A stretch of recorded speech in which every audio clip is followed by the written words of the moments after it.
Good morning, people. Good morning, or Shalom to the Hebrew kingdom, the remnant. I thank the God of Israel again today. I'm here again, people. I'm here again today. It's Tuesday. It's Tuesday. It's the third day of the week. It's considered as a sacred day to the God of Israel. Or should I say the gods of Israel, the mother and the father. I'm here again, people. This is our law class today, law class 22. We Before we start our law class today, I would like to put a song on today in your hearing. One moment.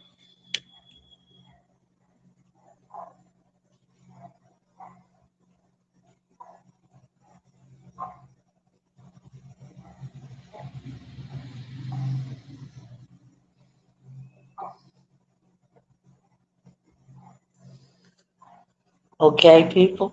We're here for the gods of Jerusalem, the mother and the father, mother and the father of the Hebrew kingdom and the Hebrew nation.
Excuse me.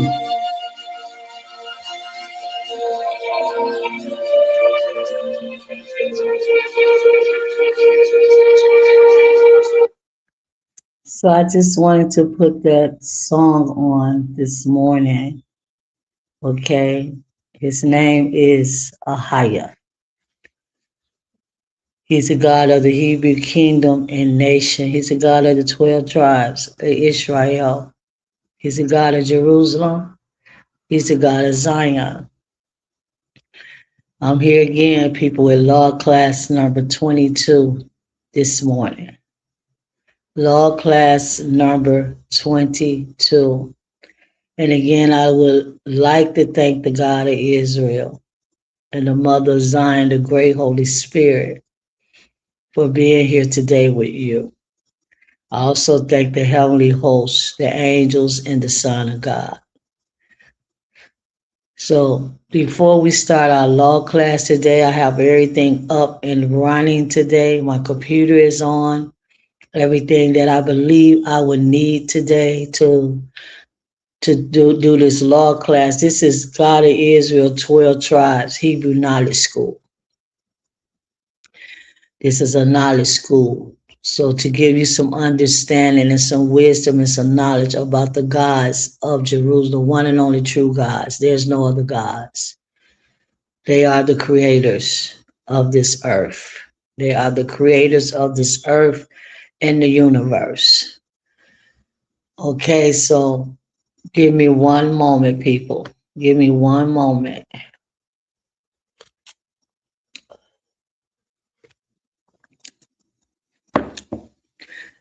And as y'all can see, people, as y'all can see, I've been prophesizing because I am the prophet of the God of Israel. My name is Elishaba. Excuse me. My allergies is up today. I'm his prophet and I'm also his queen. And I've been prophesizing to y'all for the whole year of 2025 and beyond that. And beyond that, we're just going to deal with 2025. I've been prophesizing, speaking prophetically to you, Israel, to you, because I am the prophet of the children of Israel. I'm not no prophet of no Gentile, no white man, no blue man, no Chinese man, no African man, none of that.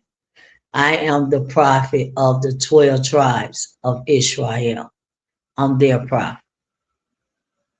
And I've been speaking to you prophetically the whole 2025. I have several videos that I have made right here on YouTube, or should I say Gossip Tube? That's what I call it, because that's exactly what it is.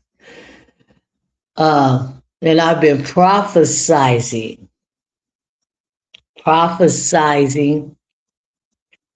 to you about things that's going to happen in 2025 and the year release and all kind of things that the God of Israel messages, word of knowledge, word of wisdom, prophecies. I've been interpretations. I've been speaking to you. The God of Israel, Ahayah, has been speaking to you. The mother of Zion, Jerusalem, have been speaking to you through me. So as you can look at your world, people,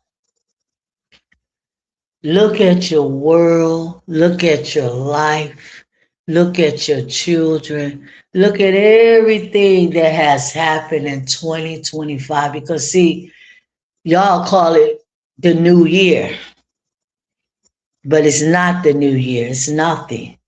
It's just the month of January that's coming in. It's not the new year. Okay? Only the God of Israel, the gods of Jerusalem, can change times, seasons, days, and hours. So just because the government gave you a calendar with January the 31st on it being New Year, that's not the new year.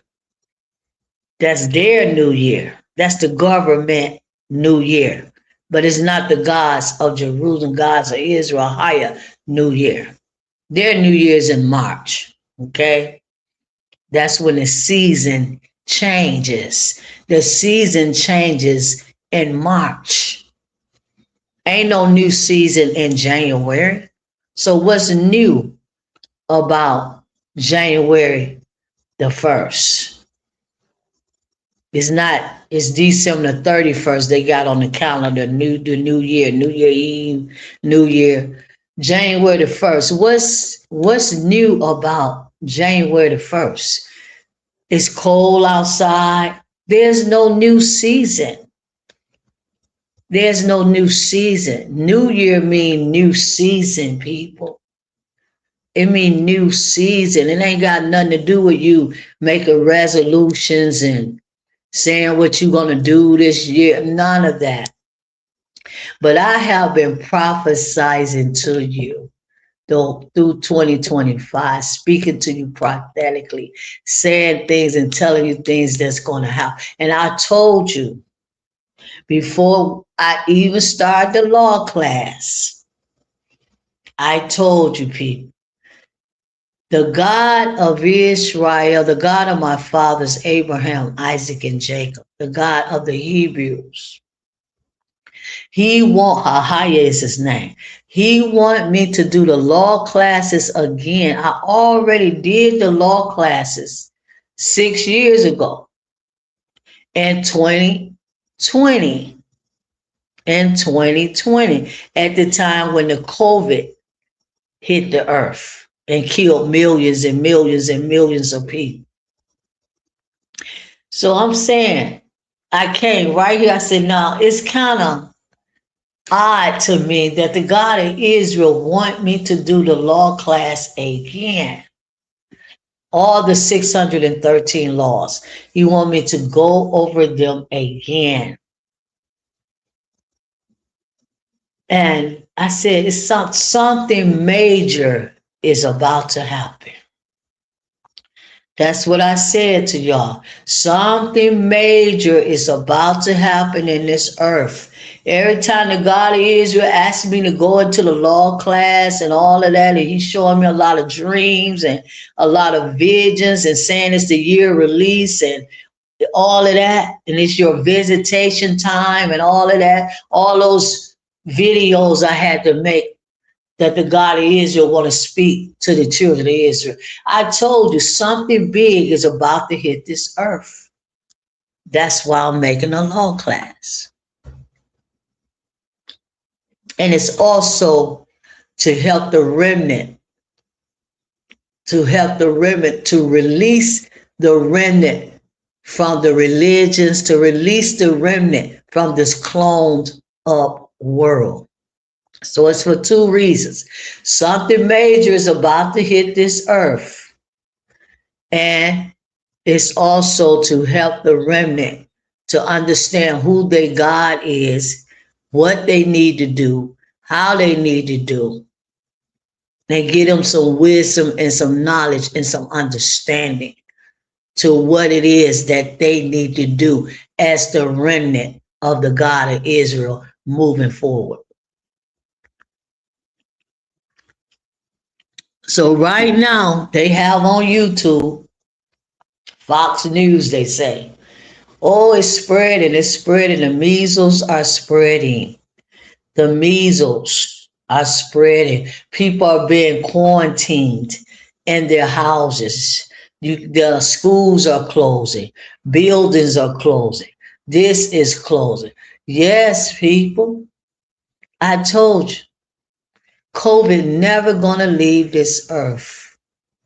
Okay, so you can see it's like a repeat all over again. So get ready. Get ready, people. Get ready.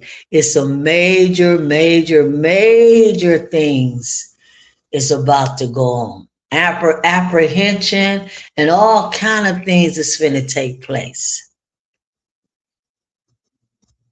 This year, 2026, yes. The ending of 2025, your New Year is about another month from now, 3 weeks from now. 3 weeks is your New Year, 2 weeks, your New Year. Get ready, people. It won't be what you think it will be this year. And I'm speaking to you prophetically. It will not be what you think it will be your New Year's this year. So we're going to open up the King James Version Bible right now. We're going to open it up. Okay? We're going to open up the King James Version Bible. Christian Church Literature. Give me a minute here. Give me a minute. One moment, people. One moment. Okay?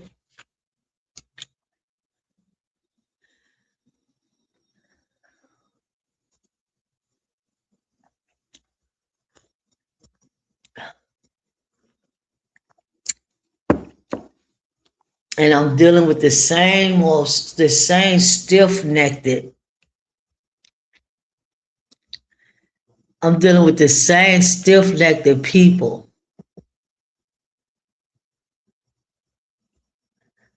that I was dealing with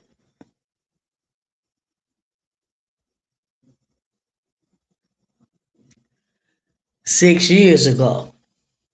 It's the same stiff necked people that I was dealing with 6 years ago. Nothing has changed. Nothing has got any better. The people got worse. Everybody got worse. I did a law class 6 years ago when COVID hit the earth. Ain't no change, people. Nobody has changed mentally, spiritually, physically, financially. No one has changed. Everything in your life either the same or it done got worse. Nothing is changing, people. You're not reviving. You're not growing. You're not processing your life. Your life is at a complete standstill. Ain't nothing changing. You haven't changed.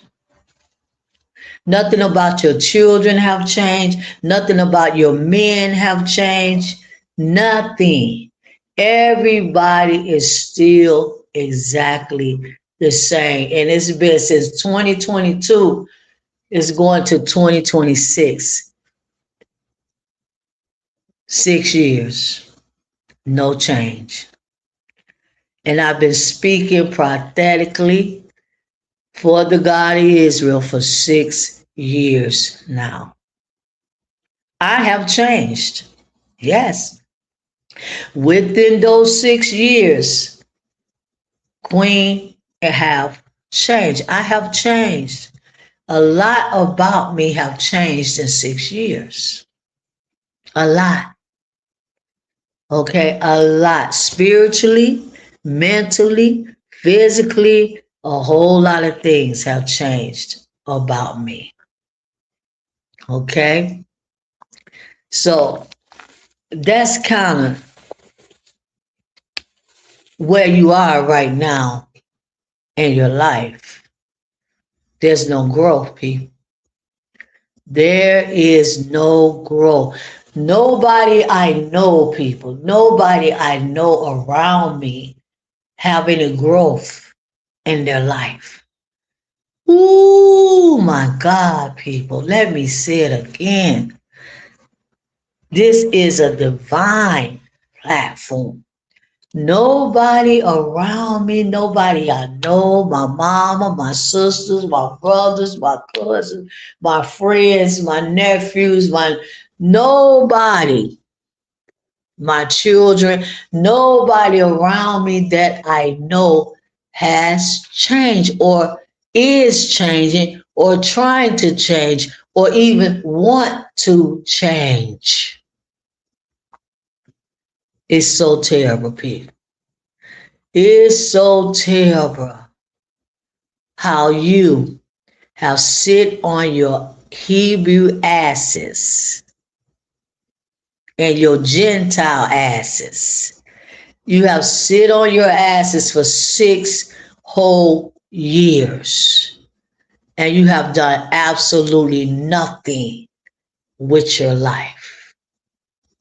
Absolutely nothing. Nothing concerning your life, nothing concerning the God of Israel, the real God coming in your life, no conversion, no repentance, nothing.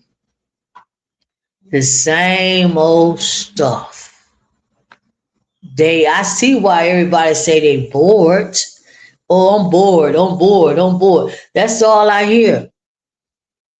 I hear that from a lot of young people. They tell me all the time, I'm bored. Old people, everybody, I'm bored. Of course you are bored. Of course you are bored when there is no manifestation and no elevation in your life. Of course. Anytime you do the same thing for 10 years, or 15 years or 3 years, you're going to be bored anytime you do that. So I don't see no change, people. So I'm saying to the God of Israel today, Father, Mother, I don't see no change in your people. I don't see no change in Israel. I don't see it, Father and Mother. And I know you are a merciful gods when you want to be merciful. You share, you give your mercy right now because you have me right here. That's part of your mercy. But the people are not changing. And I know you know that, Mother and Father, and the people are not listening. So in order for you to change, you got to know how to change and what to change to, and the reason you need to change.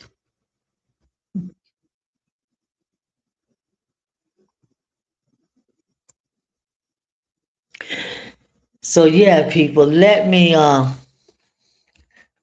pull up something right here, right now. And we're gonna go into our law class today. So that's deep to me. That's very deep. And that's why I don't want to be around nobody. I don't want to be around nobody that don't want to elevate their life and elevate their mind and elevate their I don't have time for people like that. I don't have time for people like that anymore. I don't need you around me, bruh. I don't need you around me, sis. I don't need you around me. I don't need it. I'm looking for people that want to go to the higher frequency, because there is a higher frequency. There's a higher manifestation. There is an awakening that we need to do as the children of Israel. And I'm looking for people that's ready to awake. Wake up. That's what I'm looking for, people to be around me. Not no religious people, not none of that. None of that, people.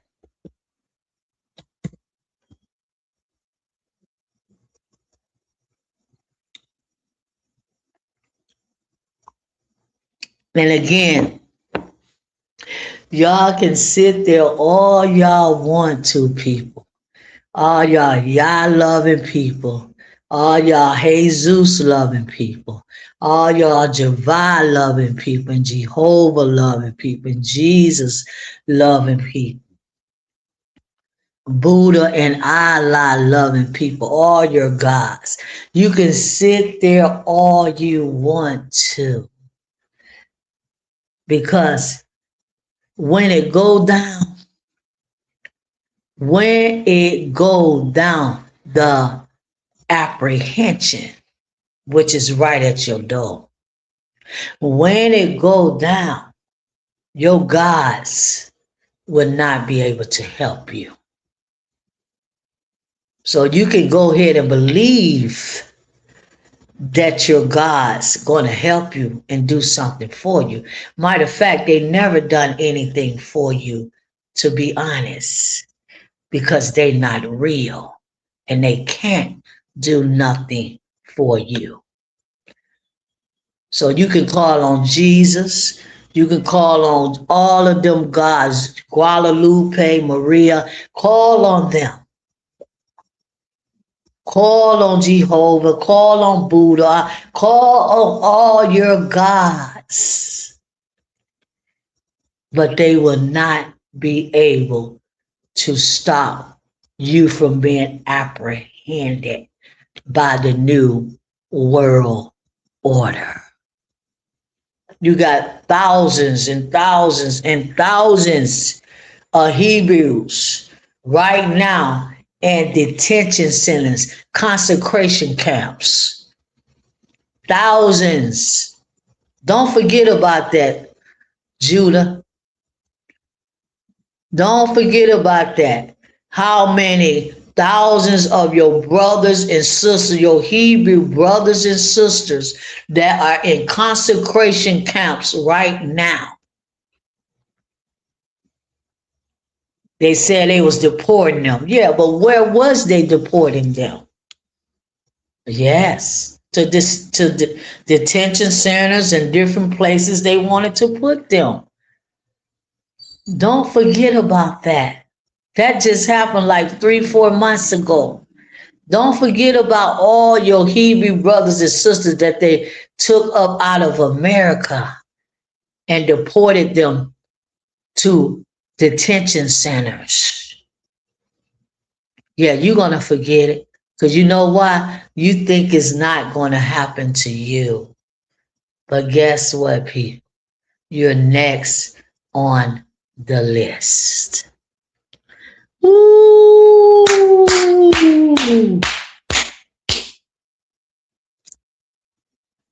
Now, let's look this up.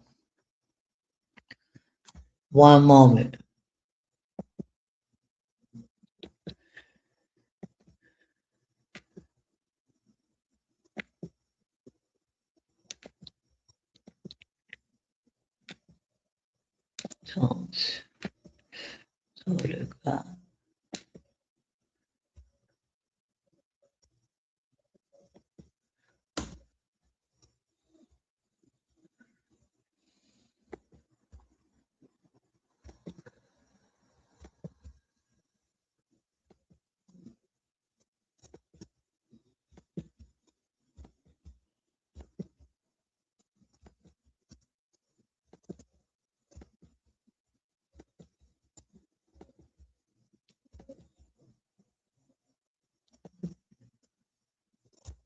I'm still here, people. I'm looking up something right now. Looking up something before we go into the law class.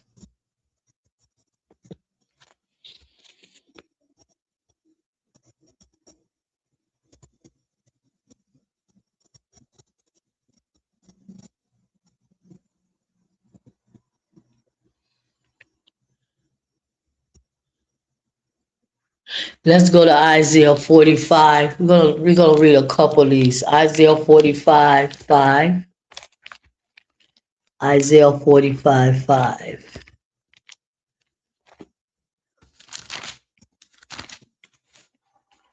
Isaiah 45:5. I am Ahayah, and there is none else. I am Ahayah, and there is no one else that can help you, Israel. There's no one else. There's no one else. There's no God besides me. I greeted thee with thou hast not known me.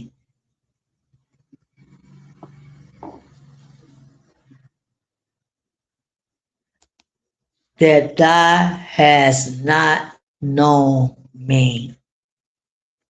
I'll read it Isaiah 45, verse 5. You don't know the God of Israel. You don't know him. You think you do. But he telling you right here, people, in Isaiah 45, you have not known me, and there's no other God besides me.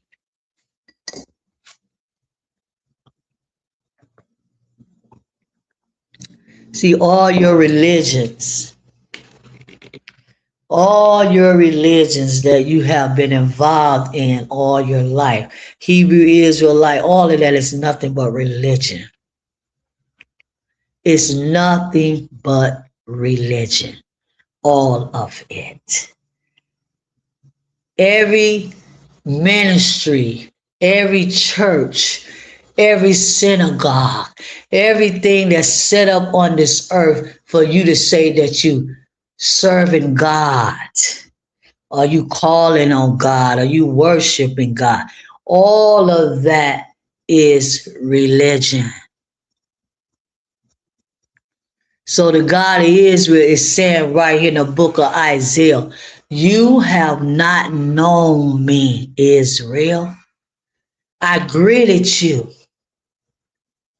I greeted you, meaning that he brought them out of Egypt. I greeted you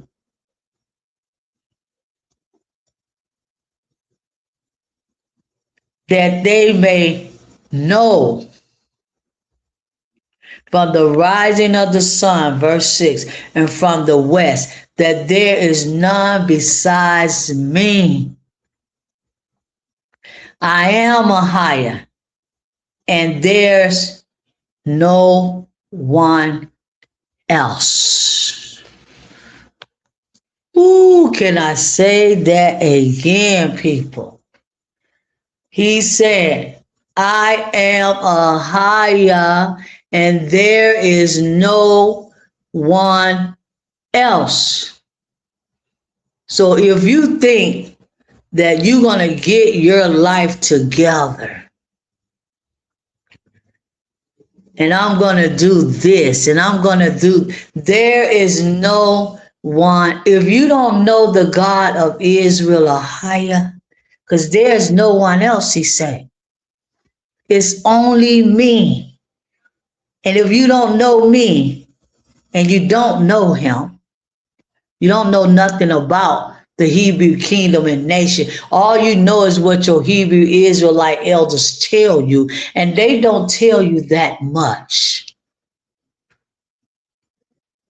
They don't tell you that much. They're not even calling on the real God. They calling him Most High. That's not who he is. Lord, that's not who he is. God Almighty, that's not who he is. There is no one else that can help you but the God of Israel.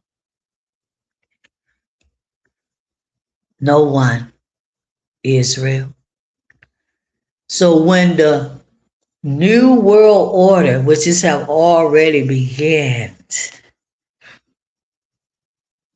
the mark of the beast, there's no one going to help you. You know why? Because you have sold yourselves for nothing to serve religion and ministries. And yes, there is no one else. From the rising of the sun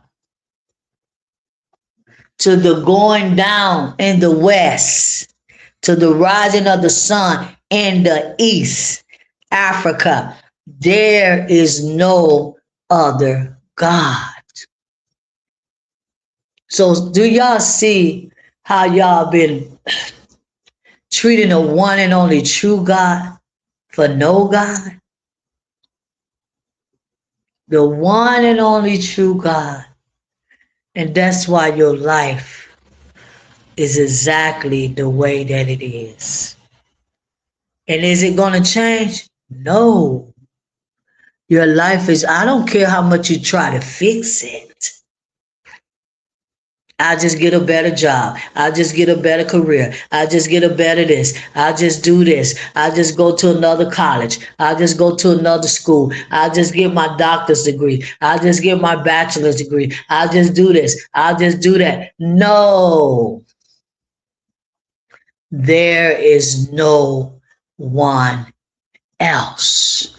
So what that means is this. The God of Israel is saying to you, word of wisdom right now. There's no one else. So you want to fix your life and make your life right and make yourself right. Only I can do that. Because there is no one else. Get that in your mind, see, right there. Just get that right there in your mind. There is no one else but the God of Israel. His name is Ahayah. There's no one else. Let's go to Judges chapter 2, verse 10. Let's read that. Then we're going to read Deuteronomy 6 and we're going to go into our law class. Judges chapter 2, verse 10.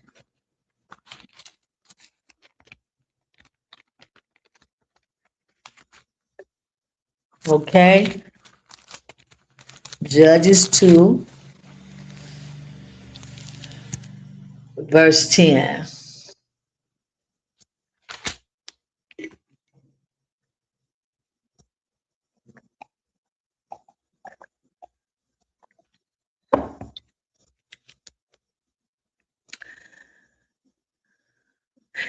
It says,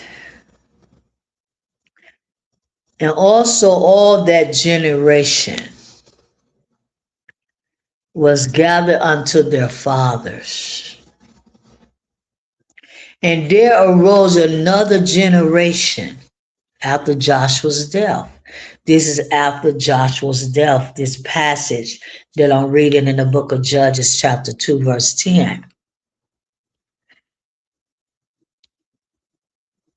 And after there arose another generation after them, which knew not Ahayah, nor yet the works which he had done for Israel. So after the children of Israel, after the God of Israel dropped millions of them in the wilderness, the children was the only ones left that marched into Canaan, Jerusalem. And after that generation, see, there arose another generation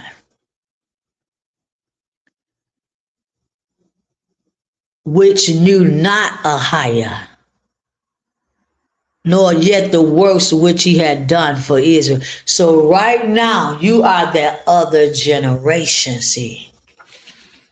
You are that other generation that don't know the God of Israel. And that's why you got all kind of names and all kind of gods. All kind of names and all kind of gods. Because you are that other generation. You are that other people, see, that don't know the real God. You don't know him. And you don't know what the God of Israel have done for Israel. Is the Christian church talking about the God of Israel? Absolutely not. Is the Buddha church talking about the God of Israel and the 12 tribes? Absolutely not. Is the Allah church talking about the God of Israel and the children of Israel? Absolutely not. See, I am showing you that you are that other generation, see, that don't know the God of the Hebrews. That's who you are. You are that other generation. See, you are that people that's way worse than your ancestors. And you refuse. Ooh, my God, Ahayah, help me today. You refuse to know the real God. When somebody refuses to know the real God, because there's only one with one name. When someone refuses to know the real God, you are a straight up wicked and evil fool. That's what you are. See, you that other generation, see. That's who you are. And that's why this platform is the way that it is right now. People going in and out, in and out, in and out. Because see, you that other generation, you cannot hear. You don't have ears to hear, see. You don't have a heart to understand. You don't have a mind to proceed. You are that other generation that the God of Israel is talking about right here in the book of Judges. Yeah, I know why I'm doing this law class. I know exactly why I am doing it. But you are a stiff-necked people. I told you that yesterday. You stiff, man. You are very stiff. Stiff. Meaning that you are dead. A still person is a dead person. You dead, man. You're not even alive. You that other generation that don't know nothing about the God of Israel. Christian church ain't teaching you nothing about the God of Israel. They never have and they never will. Because they don't know nothing about the God of Israel.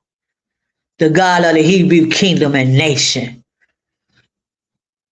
Bud and Allah, them, the Hebrew Israelite churches and camps. Is they teaching you about the God of Israel? No. They teaching you about the Most High. That's not the God of Israel. They don't even, oh my God, people, please. They don't, them Hebrew Israelites, they don't even say the God of Israel at all. So could you please tell me somebody, if you call yourself teaching somebody about the God of Israel, and you never ever call him by that title, or you never ever address him by the God of Israel, is always the Most High or Lord or God Almighty. They are not talking about the God of Israel. If they can't address him as the God of Israel, is they can't address him as the God of Abraham, Isaac, and Jacob. They're not talking about him. They're talking about some other God, which is Satan himself, hornhead.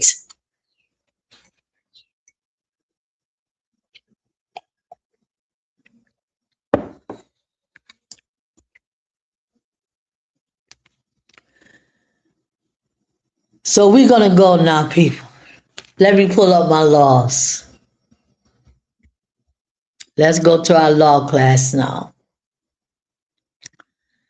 Law class number 22. Y'all are a very lost generation, people. So lost, so arrogant, so proud, so stubborn, so still, so everything. So everything. So everything.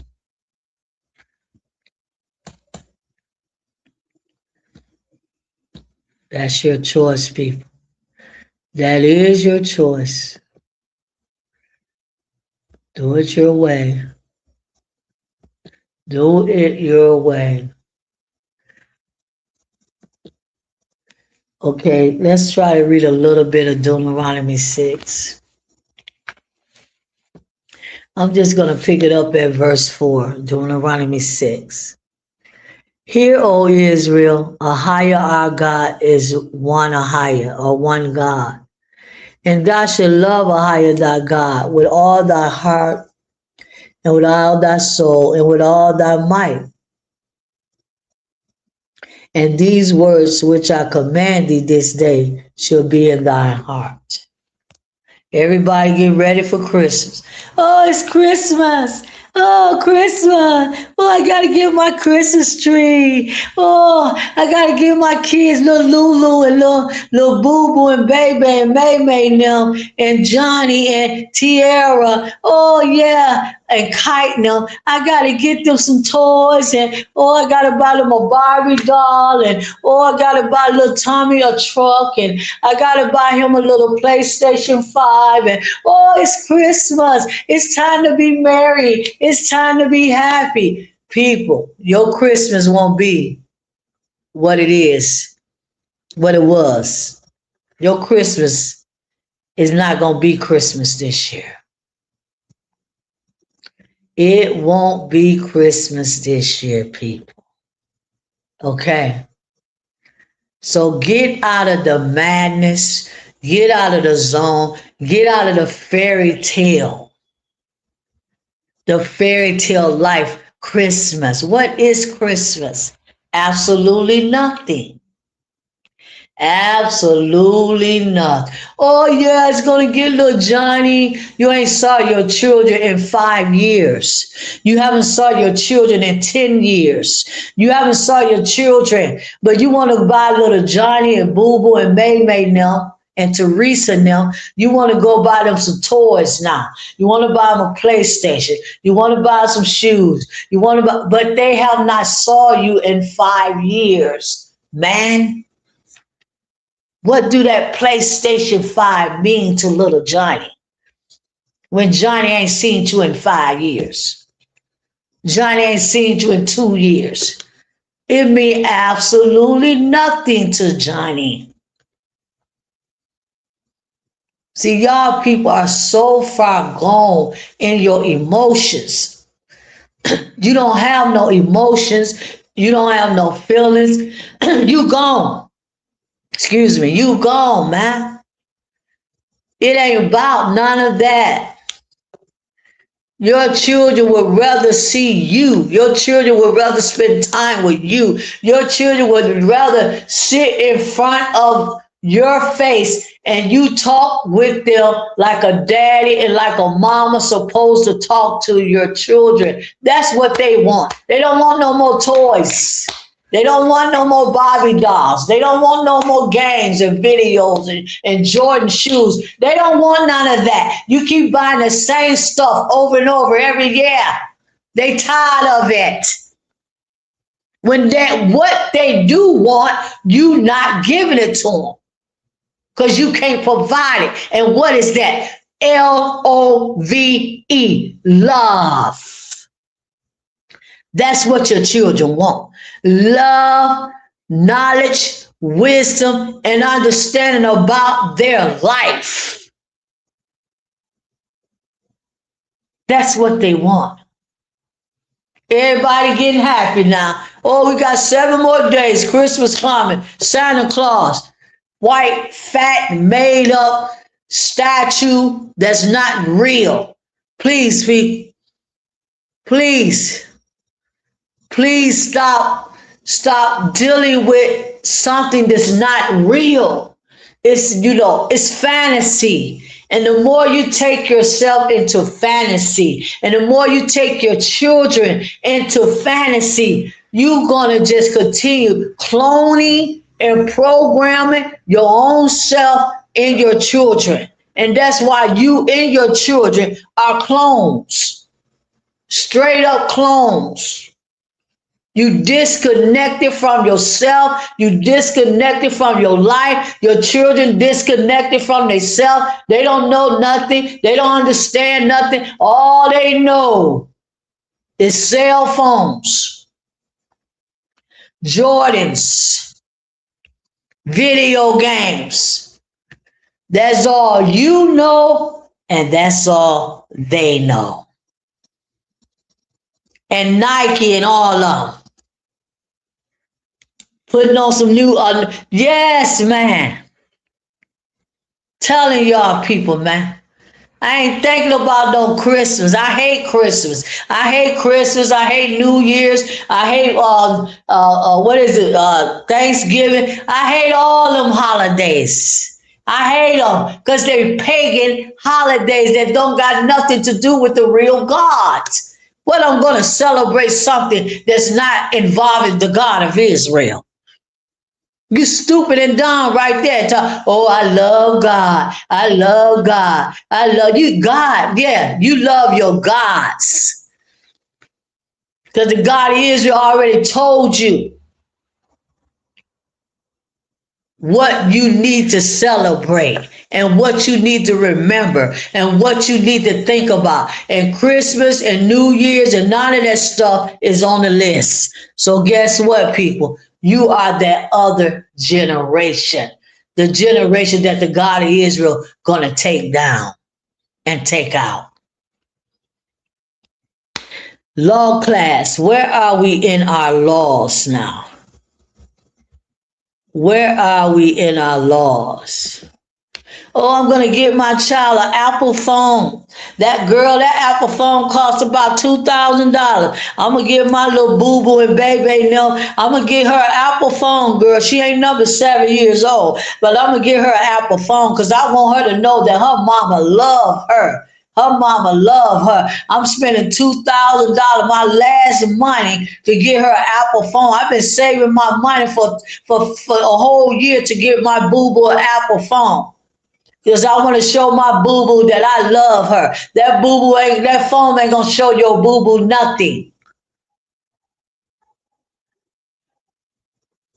You think buying your children devices and clothes and toys and all that stuff, you think that that's going to show them that you love them. Oh no, it would never show that. It would never show that.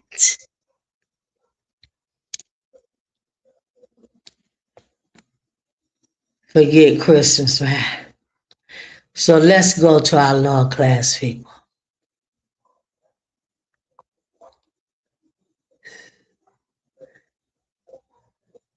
Yeah, I did all that stuff. Gave my son Jordans and $300 Jordans and $500 video games. And I did all of that stuff for both of my children. But where are my children at today? What are my children doing today? So what did any of that do to help my children? Absolutely nothing. You cannot prove to your children, and I don't know why I'm on this, I got to be on this. You cannot prove to your children that you love them through buying them stuff. That don't show that you love your child, buying them stuff. What show your children that you love them is that you don't abandon your children and you don't reject your children and you don't forsake your children and you don't resent. That's what showed them you love them, that you are there for them, there to hug them, there to kiss them, there to do whatever you need to do. That's what they need. And that's what you need. Because you didn't get none of that from your mom. Your mom ain't never hug you and love you and all of that, talk good thing. No, you didn't get that from your mom. You didn't get that from your dad. I didn't get it. You didn't get it. They didn't get it. Nobody got it. All they got is the same things that you giving your children. Toys, toys, toys, clothes, toys, clothes, shoes, clothes, toys, shoes, clothes. That's all that your mama ever gave you when she had the money to give it to you. But she didn't give you what you needed. And your daddy didn't give you what you needed. And because of that, see, you cannot give it nothing to your children because you didn't get nothing but toys and clothes and Jordans and this and that. And you repeating the cycle. You repeated the cycle in their life that you had when you was little girls and little boys. So your children are messed up. Oh, we're just gonna throw a bigger party. We're gonna, yeah, all of that. Law number 2.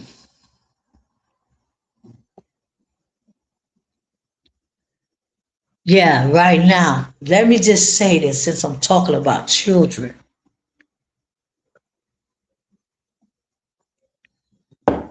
Thank you, God, Israel. Yes, Father. I'm glad you can hear me, Father. Let me just say this. Let me say this. You can give them children. It's all about money. Let me get on that too. Let me get on that too. Money. See them baby mamas? Them baby mamas.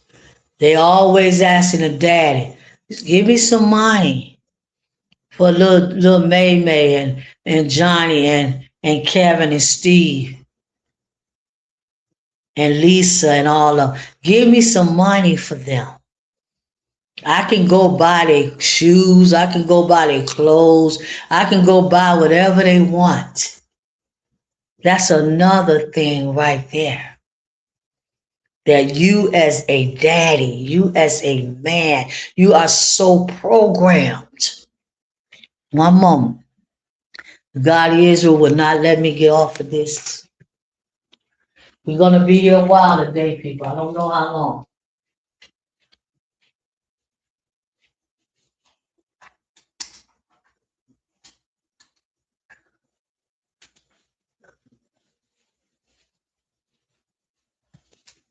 See, you so programmed as a man. I know when I was a little girl,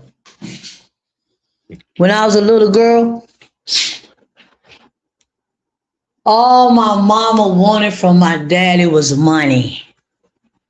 Oh, well, just when you get off work, just stop by the house and bring me half of that paycheck so I can take care of your children.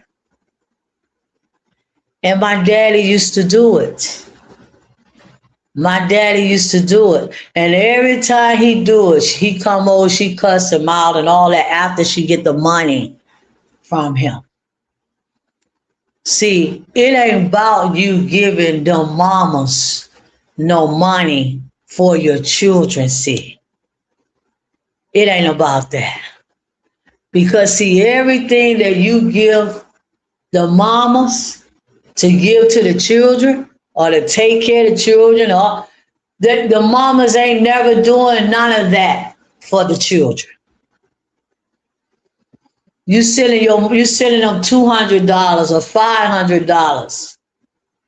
They ain't doing that for them children. They going to get their hair done, their nails done. They doing whatever they want to do with that money. I know my mama used to do it. My daddy used to come and bring half of his check every week. And she immediately get the money, cuss him out. Oh, you ain't no good. You ain't this. You ain't that. Throw him out the house. Then she go in the room, get dressed, put on her clothes. It's time to go drink now. It's time to go drink the money up and party the money up that my daddy gave me. So it's not about money, daddies. Stop doing that. That's been going on for generations. That's been going on for generations. You've been programmed. Every time you want to give your child something, you have to give it through the mama. Stop doing that, bruh. Stop doing that. Your children don't even know that you giving nothing because the mama ain't gonna tell them nothing you doing. You know what the mama gonna say about you, bruh? Oh, your daddy ain't no good. Oh, your daddy this. Oh, your daddy that. Oh, your daddy ain't never there. He ain't no good. They ain't gonna say nothing that you giving them for their children. Believe me, I know what I'm talking about. So let me say this. I'm talking about children right now. I have two sons. And right now, today, I always gave my son Jordans. He don't have every video game you can name. Both of them. Every video game you can name when there's little boys, every gym shoe you can name, or designers, whatever they, yes. Every toy that they had it. But right now, today, if I ask my sons to do something for me, they're not going to want to do it. Why, people? When I gave them all the Jordans they want, all the video games they want, all of everything that they wanted, I gave it to them when they was little boys. But right now, if I ask them to do something for me, they not going to want to do it. You know why? Because I did not give them what I supposed to give them as a mother. I didn't give it to them. I did not give. You know what? I actually made my children weak. You know, they depended on somebody else to give them something. They didn't earn what they needed to earn. It was always given to them. So I'm just saying, you have lost generations of children. And y'all still think today as grown people, it's all about what you can give your child. And the one thing that you not ever giving them is love. Because you don't know what love is. You don't understand love. You don't know how to give love. You emotionally unavailable in that area. Your mama and your daddy was emotionally unavailable in that area. So that's why you are the way that you are today. No, you can't hug your child. No, you can't kiss your child. No, you can't tell your children, oh, I love you, I love you, I love you, my everything, you this, you that. No, you can't. I'm just going to buy them some stuff. Ooh, to show them that I love them. I'm just going to buy them some stuff. Some more stuff for Christmas. Some more stuff for their birthday. Some more stuff.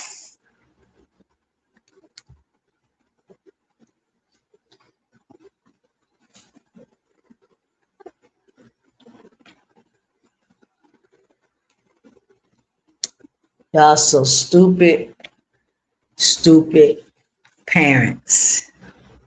Just like I used to be stupid parents. Law number. We are on law number.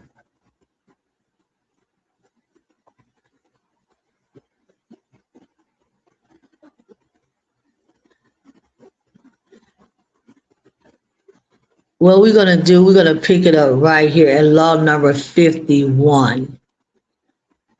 Not to withhold charity from those in need.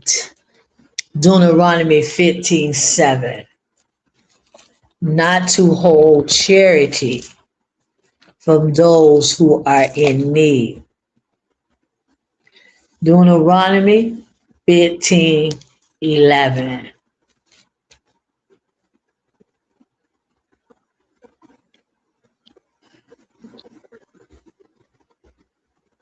Law number 251. Let's go into our law class, people. Thank you, God, Israel, Mother Zion. Deuteronomy 15:11.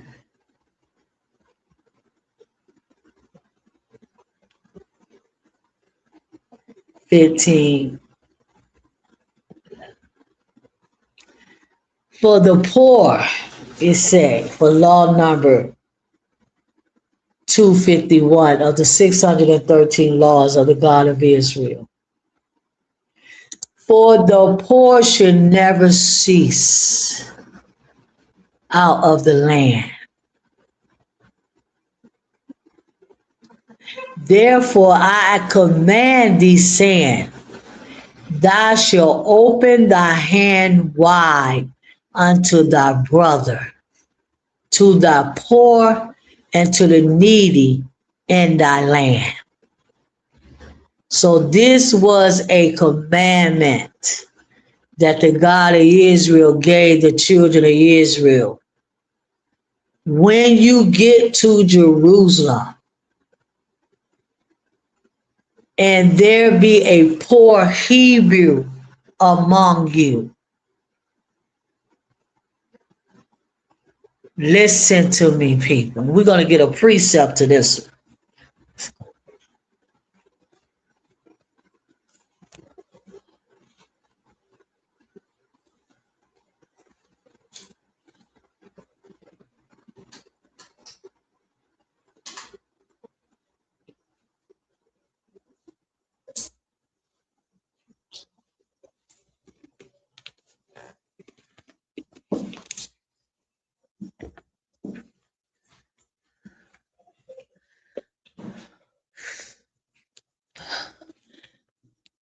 For the poor should never cease out of the land. Therefore I, Ahayah, command you, saying, thou shalt open your hand wide unto thy poor and unto thy brother, to thy poor and to thy needy in thy land. Open your hand wide, Hebrews. You people that got money in the bank, Israel. You got businesses, you got money, you got, you got stacks of money in the bank.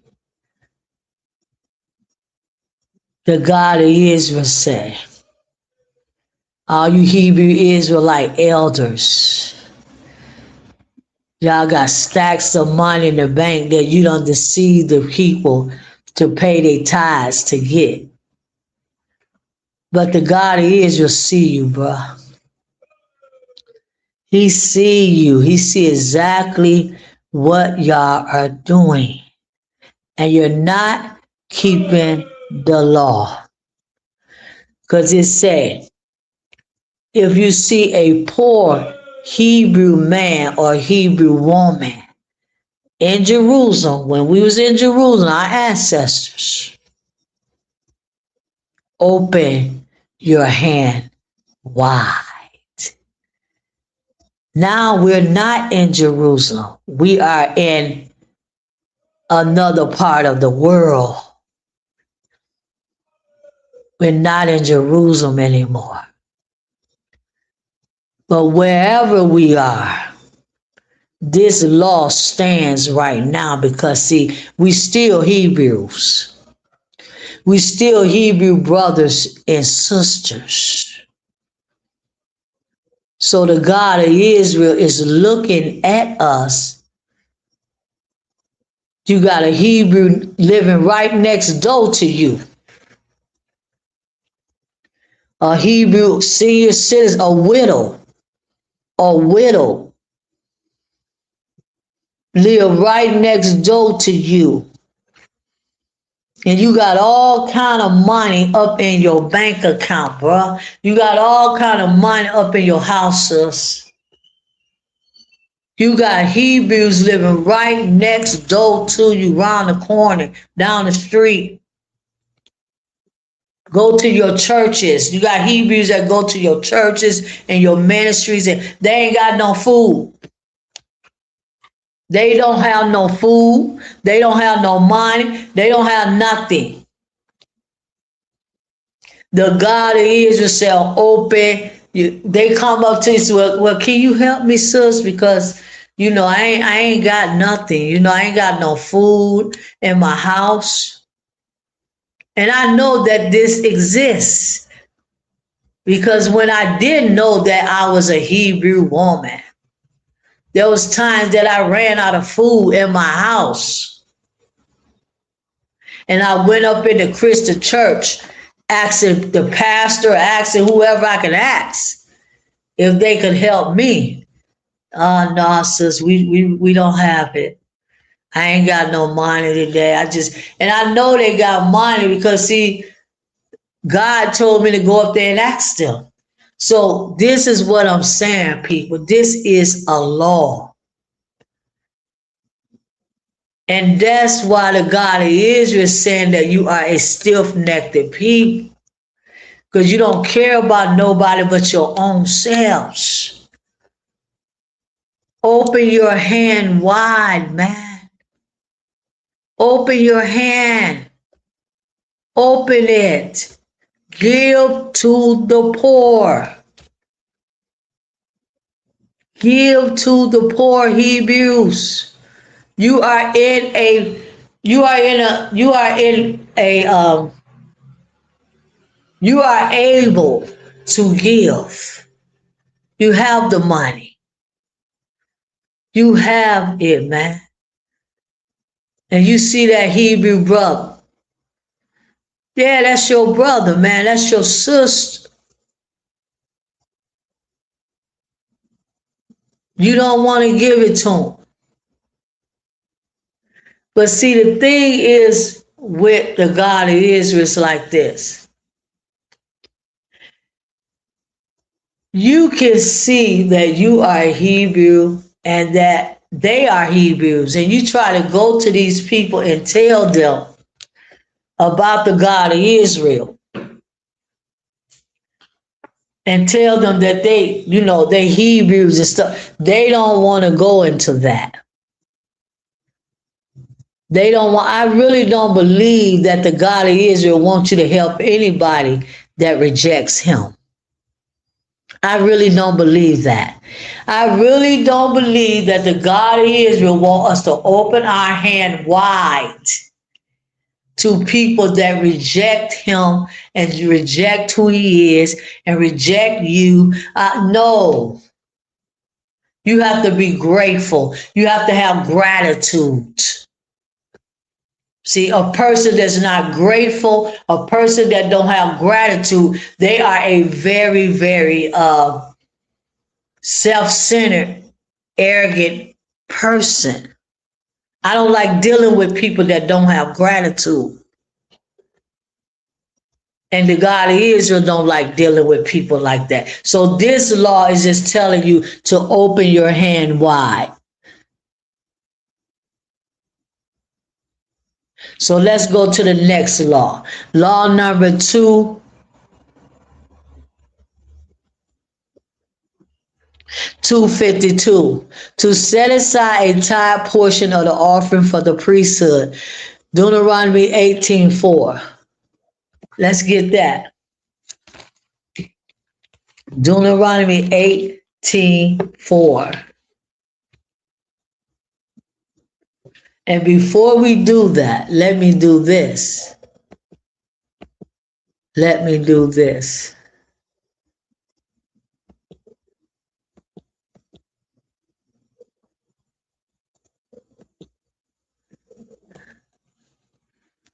Let me do this.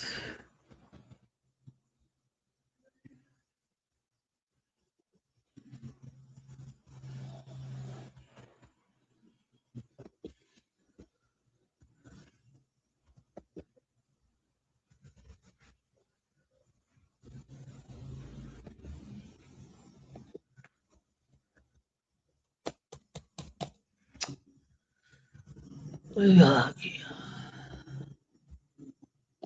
moment, people.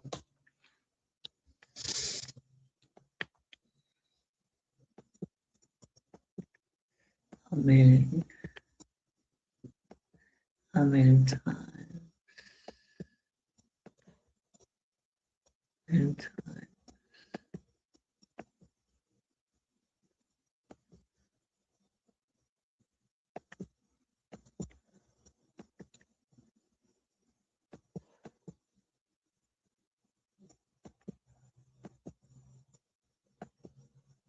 in the Bible.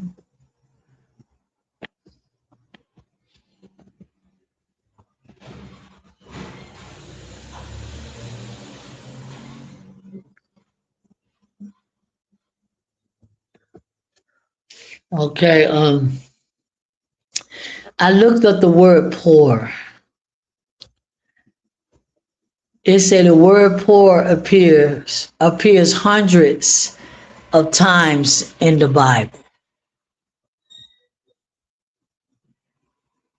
Over 200 times. It said over 200 mentions in the King James Version to over 2,000 verses discussing poverty and care for the poor across both testaments, the New Testament and the Old Testament. So you got over 2,000 verses in the Bible that talks about poor people, what you should do with the poor, how you should treat the poor. And you got the law. One of the laws is law number 251 is telling you, open your hand wide unto the poor. I can hear y'all saying, I'm poor myself. What I'm gonna give my Hebrew sister, what I'm gonna give my Hebrew brother when I ain't got nothing. Well, the God of Israel ain't looking for you to give him nothing because you don't have nothing. But those Hebrew Israelite elders and all them people up in the Hebrew Israelite camps and the Christian church and all that stuff that got banks and banks full of money, open your hand wide unto the poor. It's a commandment from the God of Israel.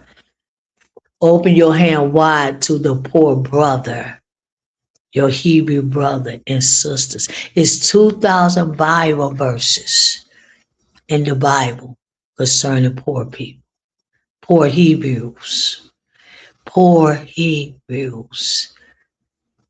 And you in a church, in a ministry, in a congregation that don't care nothing about helping poor people or going out reaching to poor people or doing something for poor people, you need to get up out of that place. You need to get up out of that. Let's go to the next Bible verse. I know I got a charity, and I'm just going to be honest with y'all. I have a charity that I have had over 7 years. And I haven't had not one person to give me a donation for the charity that I have to help poor people. Not one person. It's been 7 years. Yes, and people know that I haven't. They know I have the charity, and they know I help poor people, and I feed poor children and stuff like that. I don't have not one donation have ever came through. Whatever I did for the charity, it came out of my own pocket. And it's okay. Because see, I told y'all yesterday that y'all are a stiff-necked people. That's what the God of Israel told you.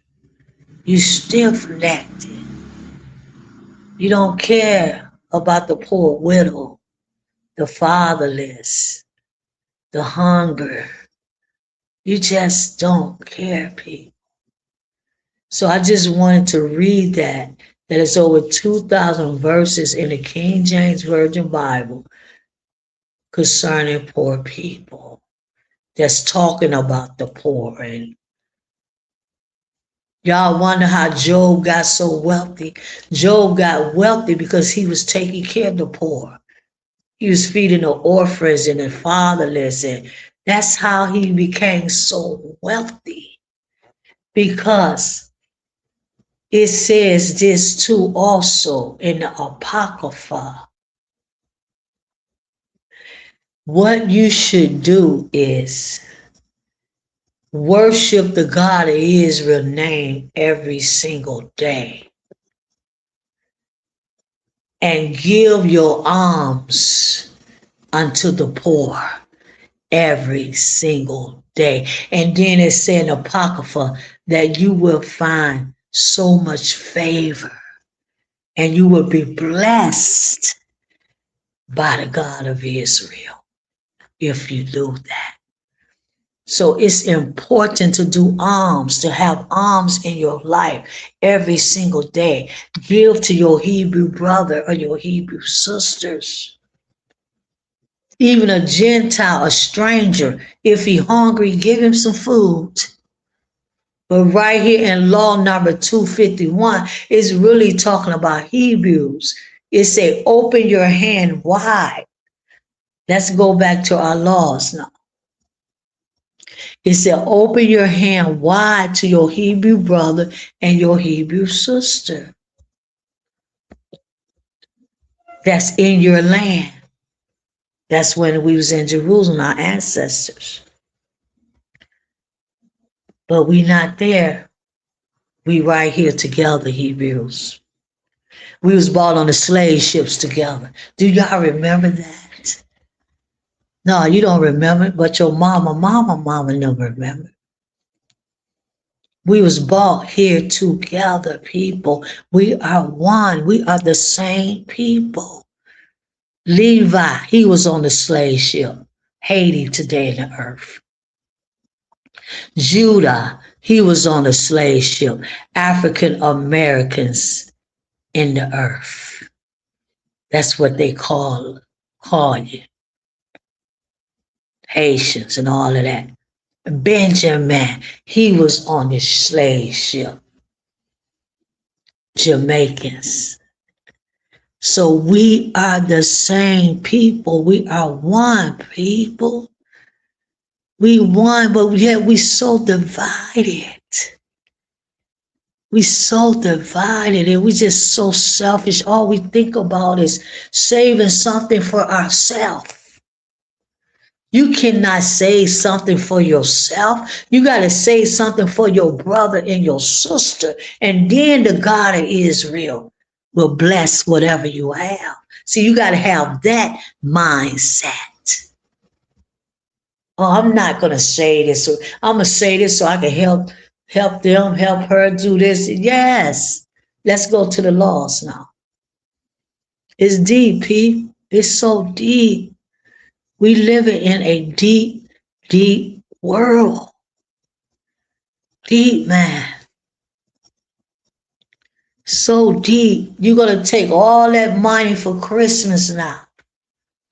Give it to the white folks and TJ Maxx and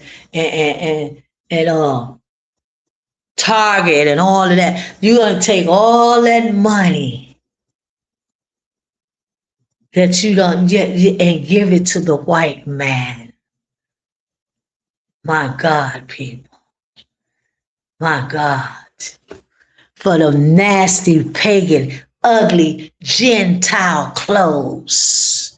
Ugly, nasty, Gentile clothes, Gentile toys, Gentile this, Gentile. You're going to take that money and give, besides helping the poor. No, I'm not going to give nothing to no Gentile this year. This is the mindset you need to have, Hebrews. I'm talking to the remnant. It's time for you to wake up. I'm not giving nothing to them Gentiles.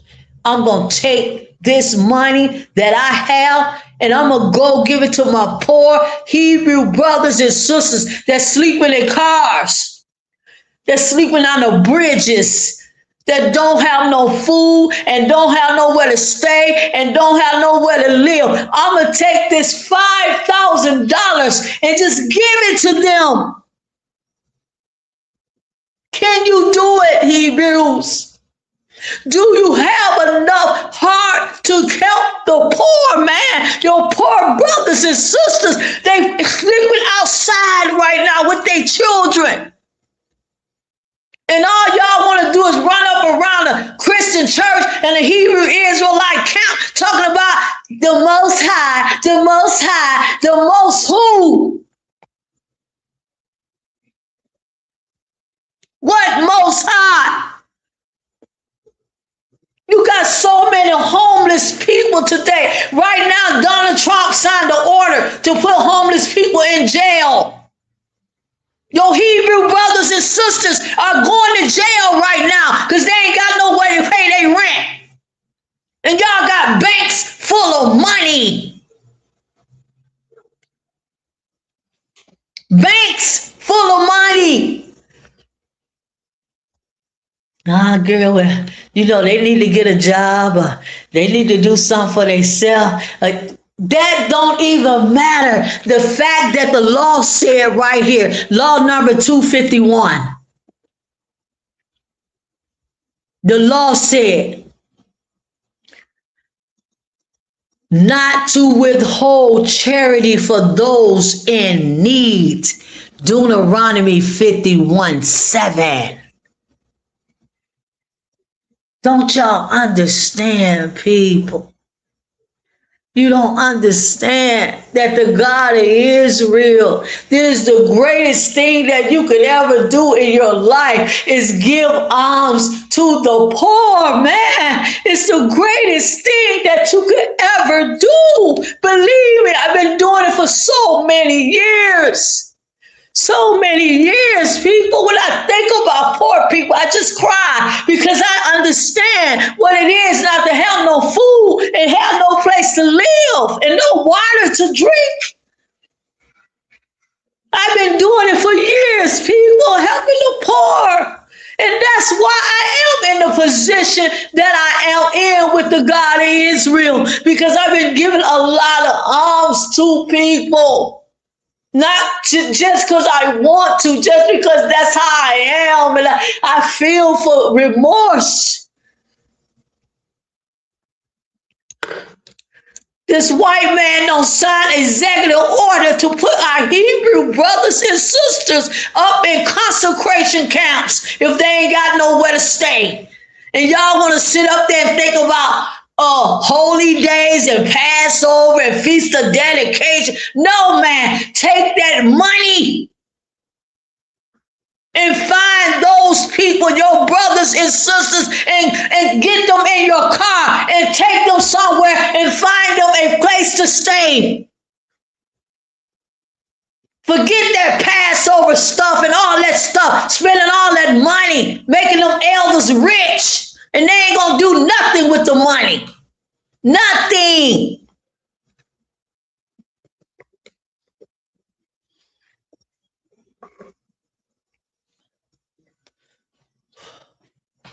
Next law, people. Next law, man. How can y'all sit on your asses and watch our Hebrew brothers and sisters, our Hebrew little children, go in consecration camps and detention centers because they don't have no place to live?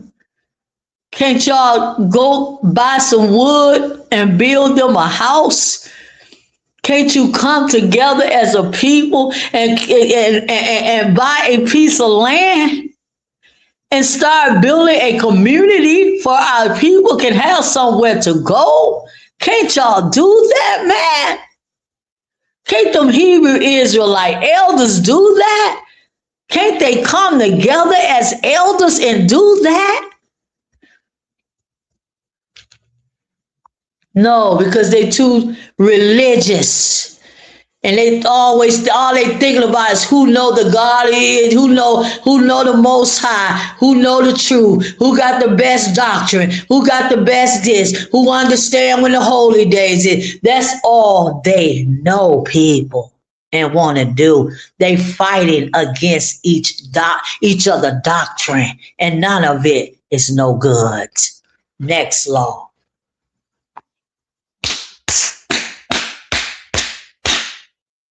I seal that. Everything that I just said to you is sealed on the heavenly table.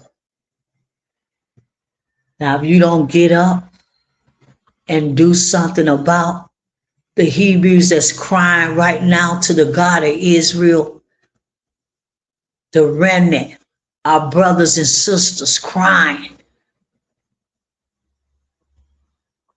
got to live up in a white man consecration camp because I ain't got nowhere to go.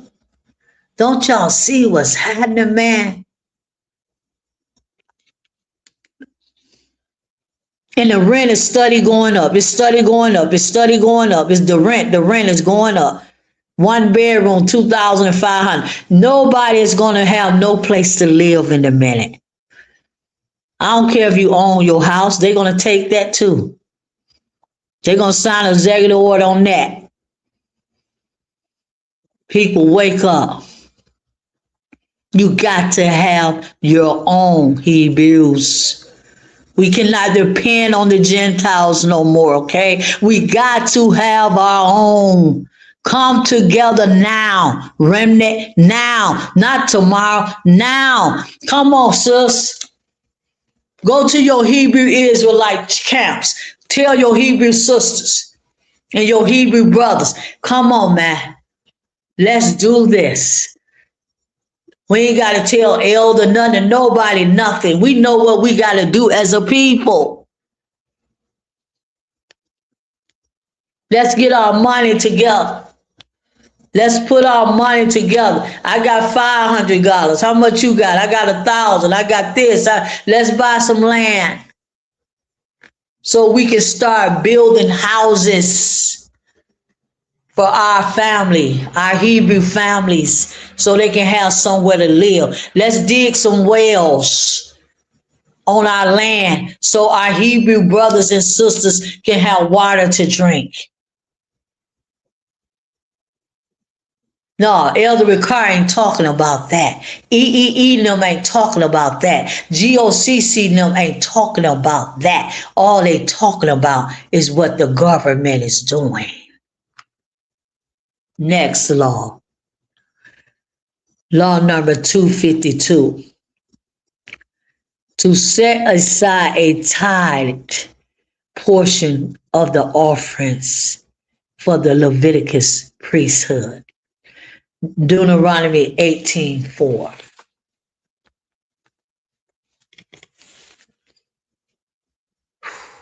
God is real. The first fruits also of thy corn, of thy wine, and of thy oil, and the first of thy fleece of thy sheep shall thou give him. Okay? Let's go up to verse 3. And this shall be the priest's due. Deuteronomy 18:3 for law number 252. This shall be the priest's due. From the people, from Israel, from them that offer a sacrifice, whether it be an ox or a sheep, and they shall yield unto the priest the shoulder and the 2 cheeks and the maw, which is the stomach. Verse 4, the first fruit also of thy corn, Israel, of thy wine, Israel,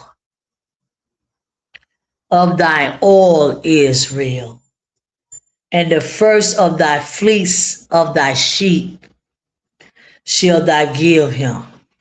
So all that belonged to the Leviticus priesthood. When our ancestors was in Jerusalem, they had to follow this law. when they got to Canaan, Jerusalem. It belonged to the first fruit of thy corn and of thy wine, all that belonged to the priests. It's a law, people. It's a law. Do it belong to the priest today? Absolutely. The Leviticus priesthood is Haiti. It belongs today. It's going to always belong to them. Because the God of Israel don't change. He's the same God today and yesterday. And what he said then, he mean it now. It's just we're not in Jerusalem. And we are divided as a people. And can we keep our law as a people? Yes, if we come together as one right where we are on this side of the earth. Yes. You can't give no fruits to the God of Israel because he only wants fruits and corn and stuff that grow in Jerusalem. But we can take care of one another, people. We can look out for each other. We can have food for our children. Our children are so hungry, man. Our children are so very hungry. They so hungry. And that's why mom and them forced me, you, and everybody up in schoolhouses every day. Because we didn't have no food to eat. So I had to go to school to eat lunch. Because there was no food in the refrigerator. It's going on right now today, people. When we was little girls and little boys, it happened that way. And it's still happening. People wake up and see. We haven't grown, people. We haven't processed. We haven't arisen. We doing the same exact thing that our mom and them did, man. Our mom and dad, we doing the same exact thing. They didn't get nowhere. Can't you see our parents didn't get nowhere? Why do I need to follow what they did? They didn't get nowhere. I had to go to school because I ain't have no food to eat. You know how many children go to school just to eat, man? Because ain't no food in the refrigerator. You done did it. I done did it. They done did it. Everybody have done it.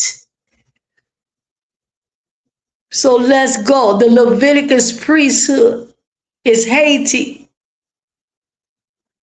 Y'all want to mistreat Haiti? Look at them black niggas. They blacker than us. So what? Yeah, they blacker than us. Don't matter. But they are Hebrew brothers and sisters. See, I know what's wrong with America, Judah.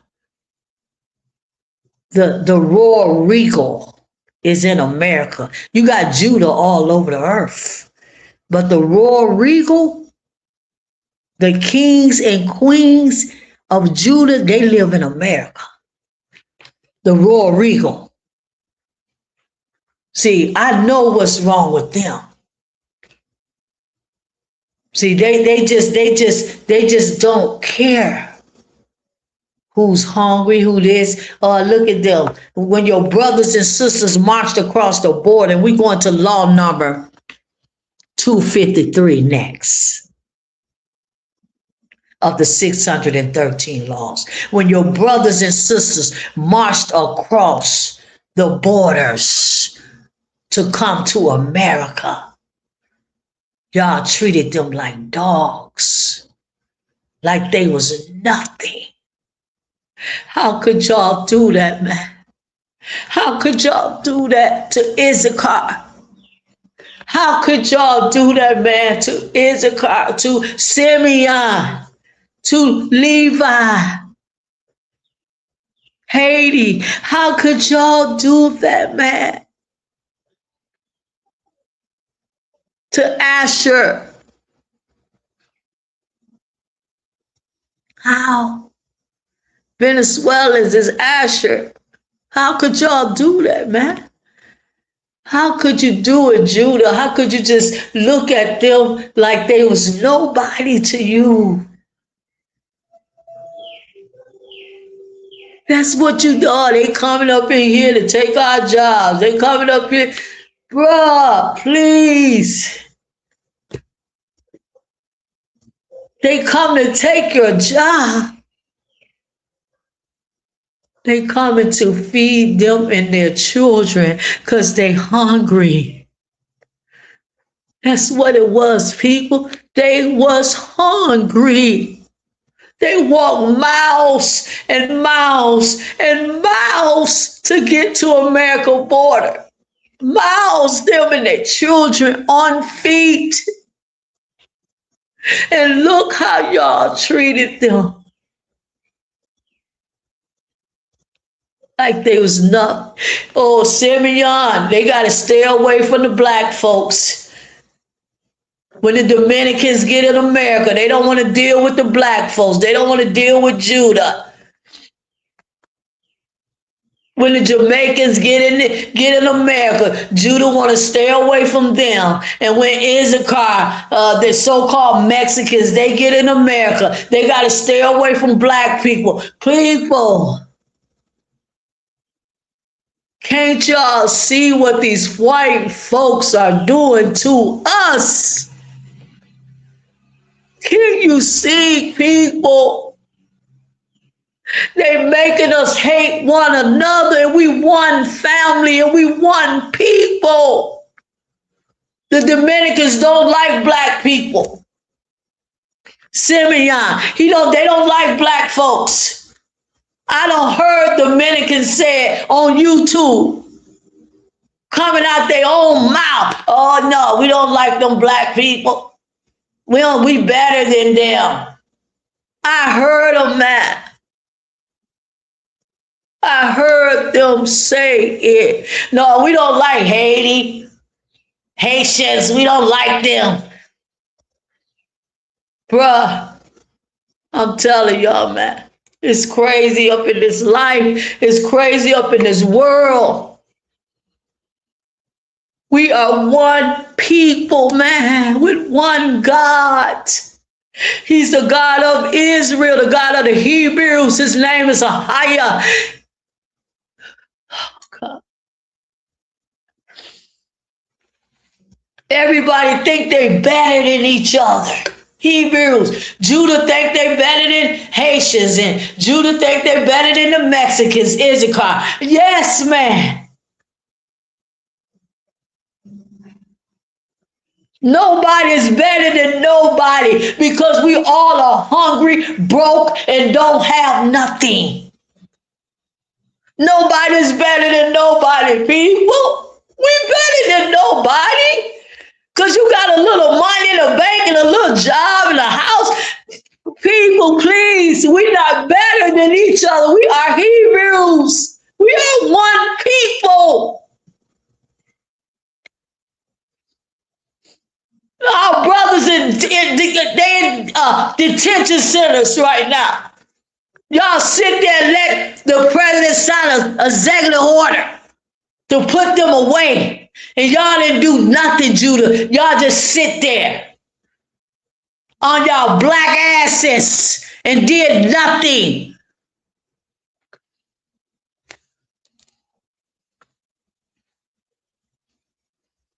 What y'all think Ahayah gonna do for y'all?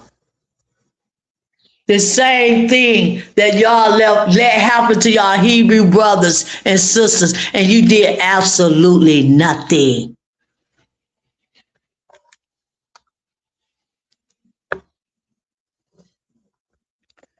Law number 253. Yes, I'm very sentimental today because I can feel what I'm saying, man.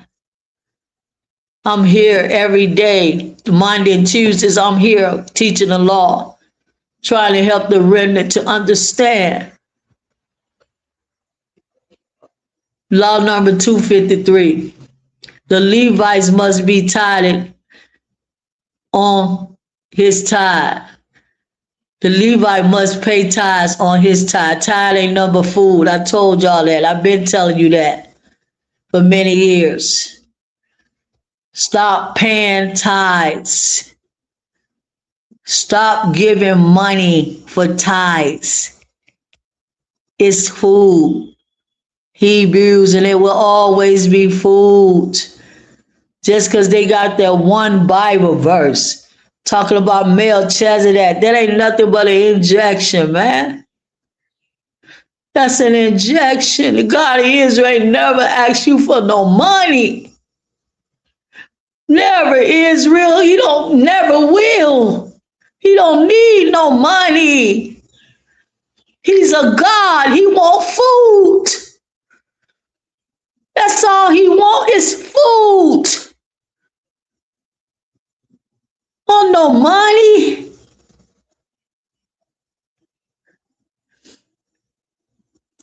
Numbers 18:26 for law number 253. The Levites must be tithed on his tithes. Numbers 18:26. Let's read that, Hebrews.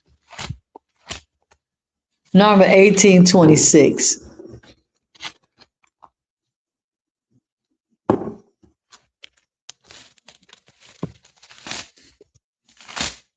Tell you people. Don't nobody want to do nothing.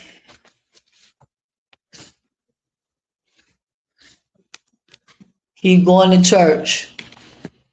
That's it. 18:26 of Numbers for law number 256. I'm sorry, for law number 253.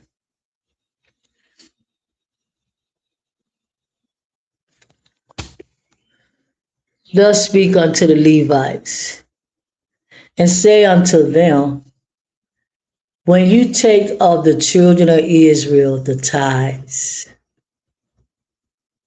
food, which I have given you from them for your inheritance, then you shall offer up a heave offering of it for Ahayah, even a 10th part of the tithe. So right here, Moses, the prophet of the God of Israel, is telling the Leviticus priesthood, not Judah, Levi. And when you take of the children of Israel tithes, when you get to Jerusalem, when they start planting their corn and their fruit trees and their vineyards, making their olives and for their wine, oil, when they get there and you take their tithes from them, Levi. See, Judah can't even accept tithes from the children of Israel. And that's what's in all these churches. You got black people, Judah, T.D. Jakes and all of them. Then you got Gentiles, Joel Osteen and all of them. But Judah cannot accept tithes from the children of Israel. It have to be the Leviticus priesthood.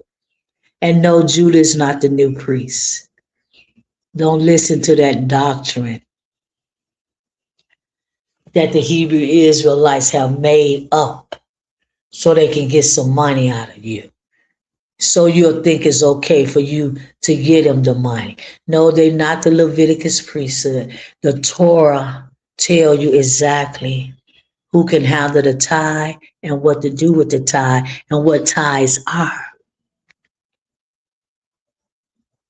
How are you going to believe one little Bible verse for Melchizedek gave Abraham a tenth. Abraham don't want nothing from Melchizedek. If it was real, and it's not, it's a made up story injected in the Bible.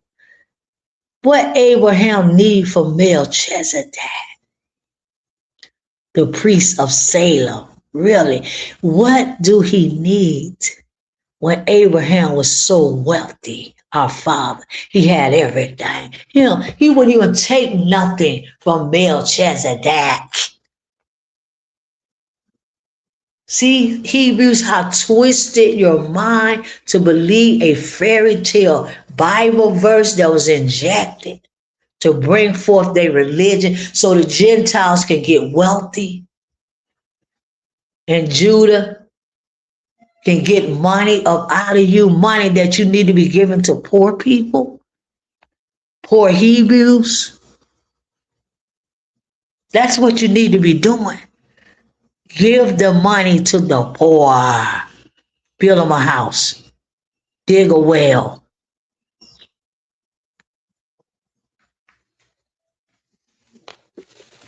So right here, he said, give it to them. Whatever Israel give you tithes, Levi, yes, you're gonna waive a heat offering unto me, a tenth of the tithe. So whatever the children of Israel grow when they was in Jerusalem, our ancestors, they had to give it to Levi, the Leviticus priesthood. Judah was right there. They had to give it to the Leviticus priesthood. And he gave the God of Israel a tenth of that. Ooh! And it wasn't nothing but food. He gave the God of Israel, said, waive it, a tenth of whatever they give you to me. Next law. Law number 254. Come on. Not to delay your agricultural offerings. Exodus 22:28. Yes, we in Babylon and all kind of lands right now. Can we have food? Absolutely. But you don't need it. We don't need no food in America. We have to go outside of the box, people. We have to go outside where there's no rules and guidelines and regulations and looking at what you're doing and how you're doing. We gotta go outside. Stop being afraid, daughters of Zion. Stop being afraid. Don't be afraid, daughters of Zion. You gotta lead this now. Because the men are too cowardly and they too weak. You got to lead this now. We got to lead this. The men not going to move. The men not going to do it. The men too stubborn and full of pride and puffed up. Daughters of Zion, come together. Come together with 7 Hebrew sisters, 7, complete number, 7 or 3. Come together and get y'all money together, okay? Get y'all money together. See, you buy a land outside of America, it's really cheap. It's really cheap. You can buy a land outside of America for $3,000, $4,000, $5,000. That's how cheap it is. Wherever you want it. You close to Mexico, you close to, what's the other borders that y'all are close to? Mexico is very close to you, or to us. Canada, no. Canada is just like America, it's polluted. So yeah, take the money and just buy your land outside of America and start planting food. Get somebody to run it, to take care. You don't have to give them that much. You can find somebody in Mexico that can, pesos. You give them a little bit of pesos, they'll plant the garden, they'll watch over the garden, they'll make sure it grow, they'll harvest it, they'll do everything for you. Your Hebrew brother in Mexico, okay? Or your Hebrew sisters in Mexico, Issachar. You got to do something. Next law. So yeah, don't give it to the God of Israel because he don't want it. He only want food in Jerusalem. But we can give it to our poor Hebrew brothers and sisters and feed ourselves and our children and our priests, the Leviticus priesthood, which is Haiti. Don't you see how don't you see what Haiti is going through right now? The Dominicans, they treat Haitis like dogs, man. They treat the Haitians like animals and like dogs and like they nobody people.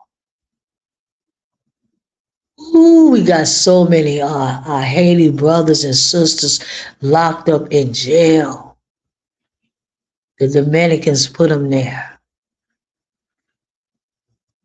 Them Spaniards that run Dominican. Next law, people. Law number 254.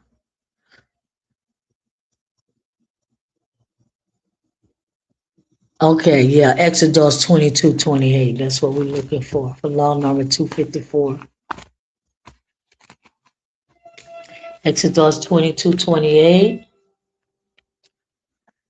Thou shalt not revile the gods, nor curse the rulers of thy people. Hold on, people. Let me make sure I got the right one. Exodus 22:28. Thou shalt not delay. Verse 29. Thou shalt not delay to offer the first of thy right fruits and of thy liquors, the firstborns of thy son, thou shalt yield unto me. Thou shalt yield unto me. Okay? Thou shalt not revile the gods. Thou shalt not delay to offer the fruits of thy bright fruits, and of thy liquors, and of thy firstborn of thy sons shall thou yield unto me. So we have to yield it all to the God of Israel through the Leviticus priesthood. Law number 255. A lay person may not eat from a sacred donation. Leviticus 22:10. A lay person may not eat from a sacred donation. Leviticus 22:10. Leviticus 22:10.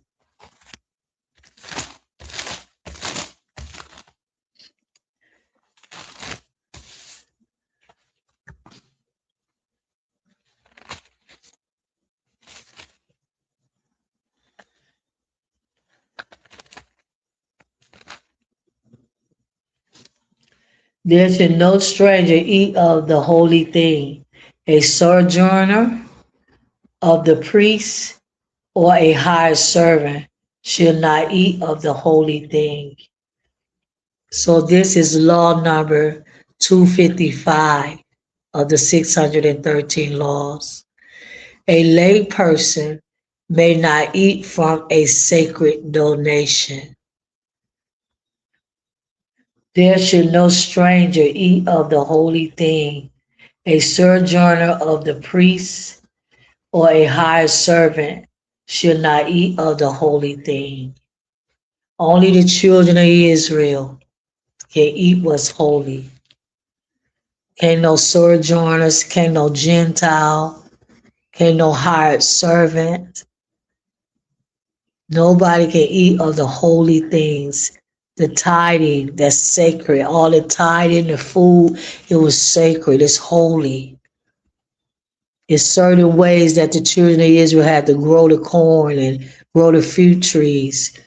The fruit trees had to they be grown for 3 years. They was not allowed to touch them. Can't no Gentile eat the holy thing of the children of Israel. Our tithing is considered as holy. You can't feed it to a Gentile. The Gentile was not allowed to eat our corn. The Gentile was not allowed to drink our wine. The Gentile was not allowed to drink our liquors. The Gentile was not allowed to eat our olives and our grape trees, our fruits. No, it's only for the children of Israel, the Hebrews.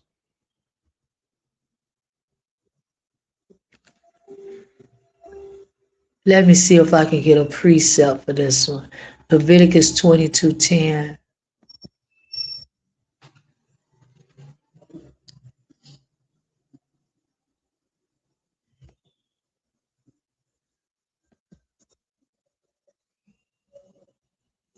Leviticus 22:10.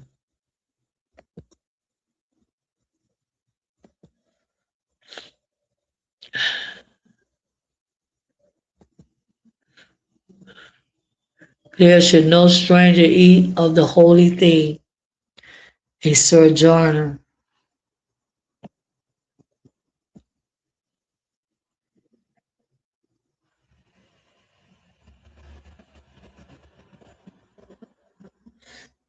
Okay, next law, people. Keep going. Law number 256. A servant or of a priest may not eat from a sacred donation. We just read that Leviticus 22:10. Next law. Law number 257.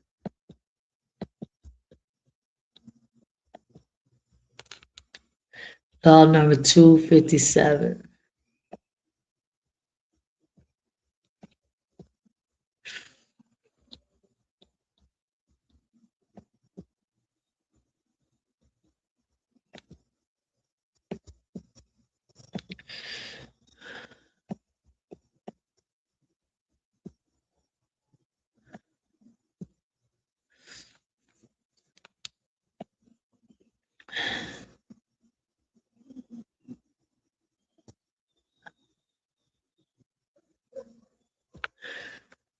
An uncircumcised priest may not eat from a sacred donation. Exodus 12:48. An uncircumcised priest may not eat from a sacred donation. That's why circumcision is very important, people. Law number 257, Exodus 12:48.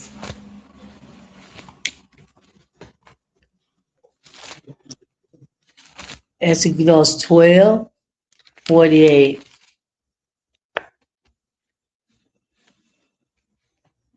And when a stranger shall sojourn with thee, and will keep the Passover of Ahayah, let all his males be circumcised, and then let him come near and keep it. It shall be as one that is born in the land. For no uncircumcised person shall eat thereof. One law shall be to him that is homeborn, and unto the strangers that sojourn among you.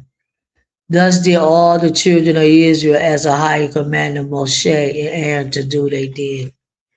So it's saying for law number 257 that a person that is uncircumcised, whether he be a Gentile, a stranger that was born in Jerusalem. He could be born in Jerusalem. That don't mean he a Hebrew.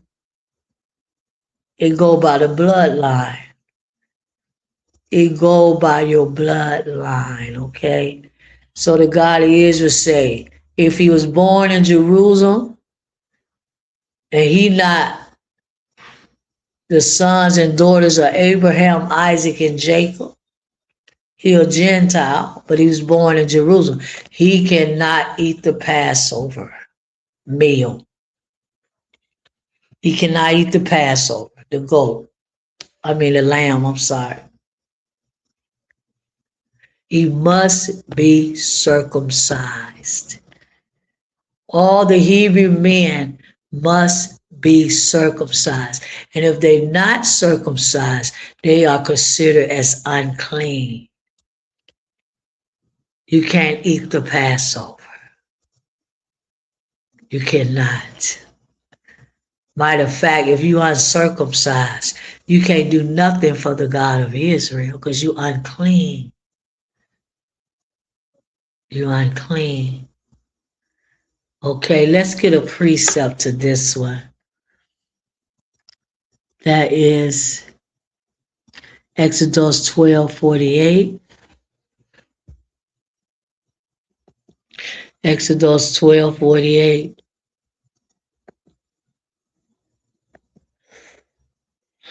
Thank you, God of Israel.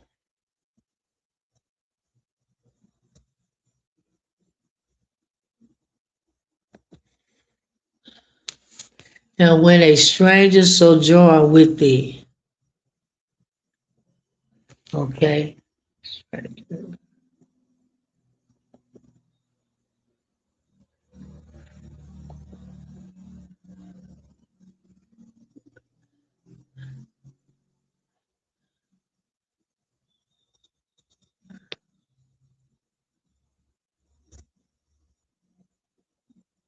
Okay.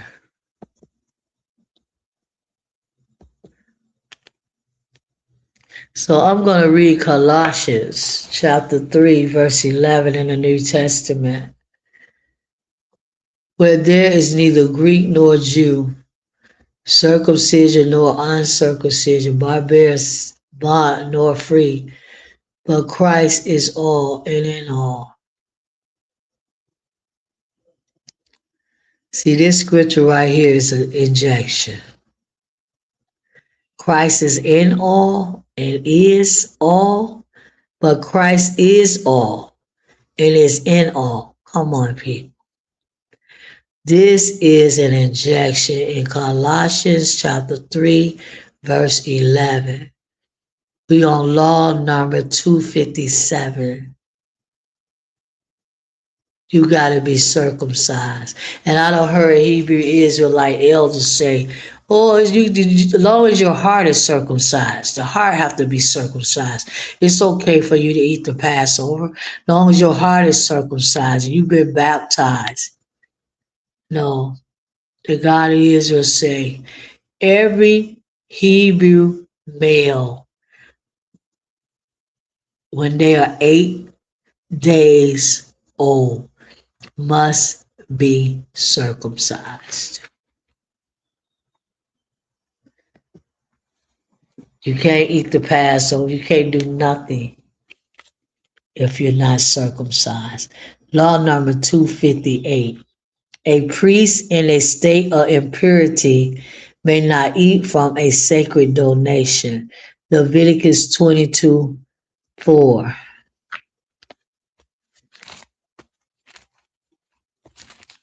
Leviticus 22:4.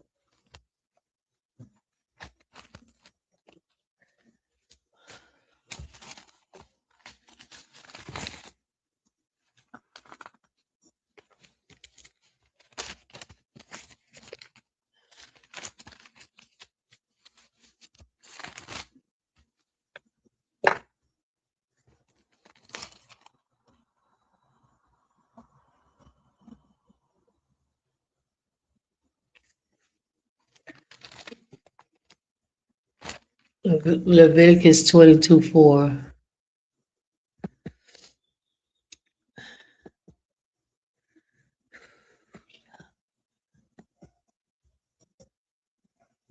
I think we got about 4 more laws and we'll be finished. Leviticus 22:4. Okay.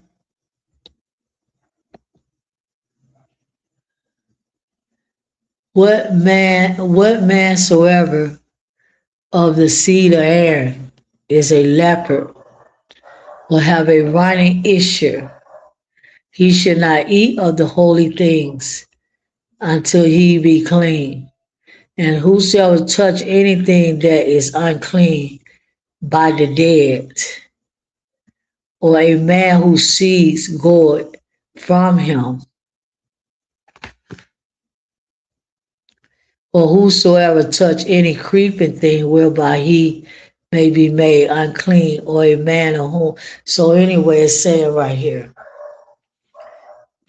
the priest, if he got leprosy, or if he got some kind of disease coming out of his penis, like gonorrhea or any kind of, what can I say, discharge coming from his penis, he's not able to eat the holy thing because he's unclean. And whosoever any man that is unclean by the dead, anybody that touched the dead can't eat the holy thing. That's why you're not allowed to touch dead bodies and go to funerals. Because as the children of Israel up under the law, all of that make us unclean in the eyes of the God of Israel. And a man whose seed go from him. When a man masturbates, which is something very defile and abominable to the God of Israel. When a man masturbate or a man have sex with his wife, his semen goes out of him.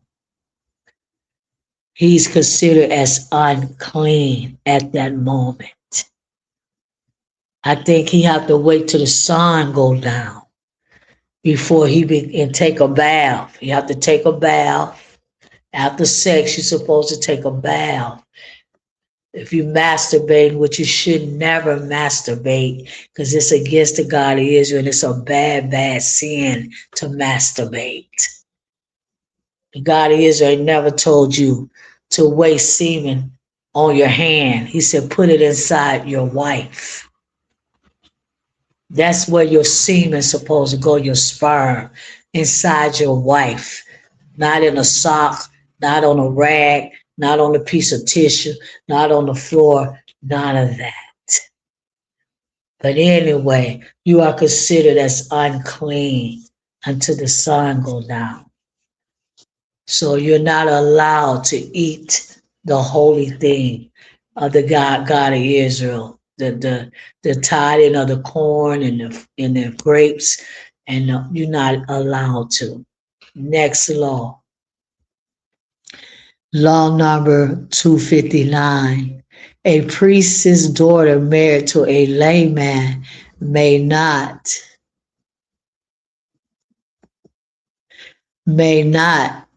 eat from a sacred donation. Leviticus 22:12. It's law number 259. How many more laws we have? Let me check.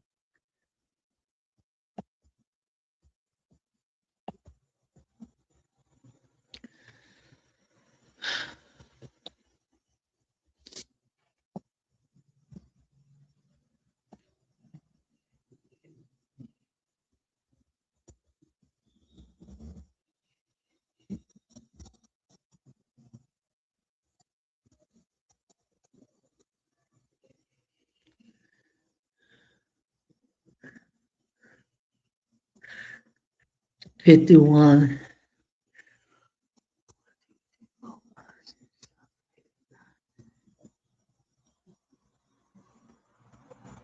We have 3 more laws and I'm finished, people. On law number 259, three more laws and I'm finished.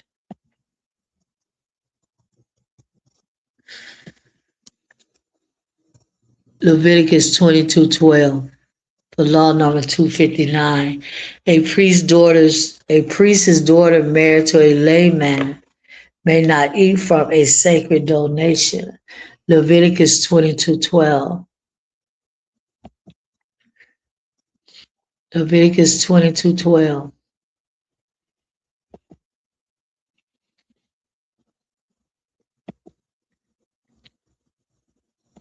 Okay.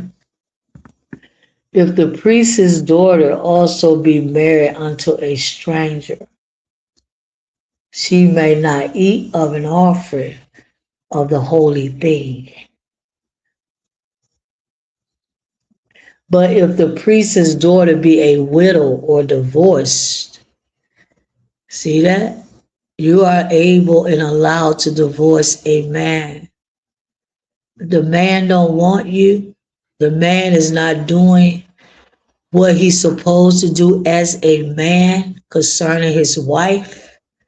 You are allowed to get a divorce from that man, okay?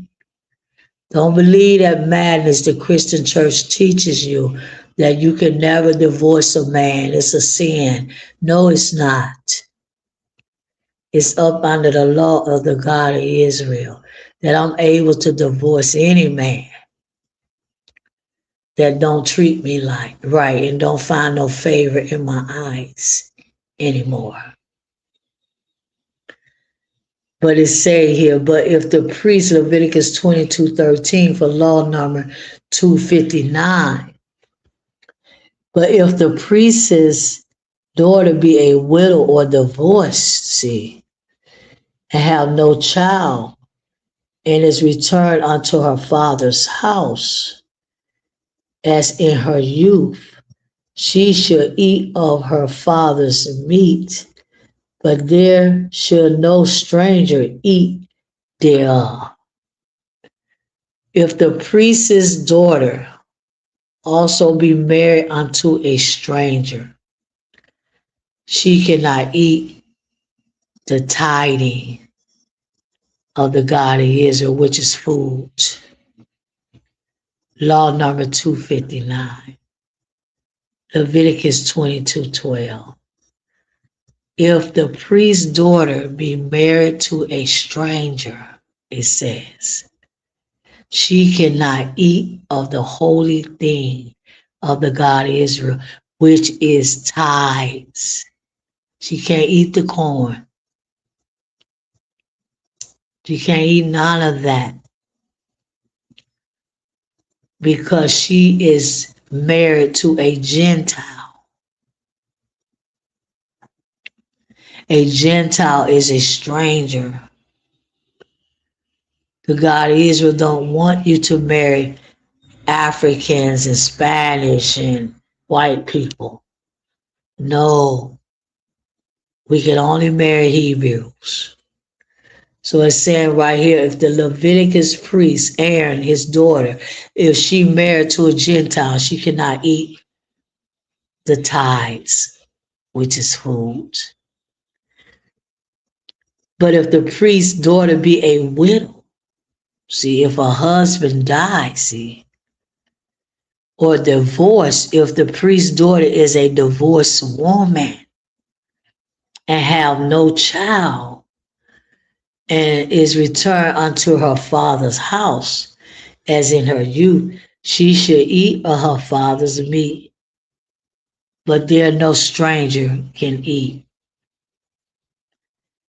Can't no Gentile, even when Gentiles was living among us, our ancestors when they was in Jerusalem, they was not allowed to eat the tithing of the corn and the olive trees and the grape trees and the vegetables and fruits, whatever the God of Israel told us to grow for him, for tithing, for food, for us, for the priests. Can't no Gentile eat it.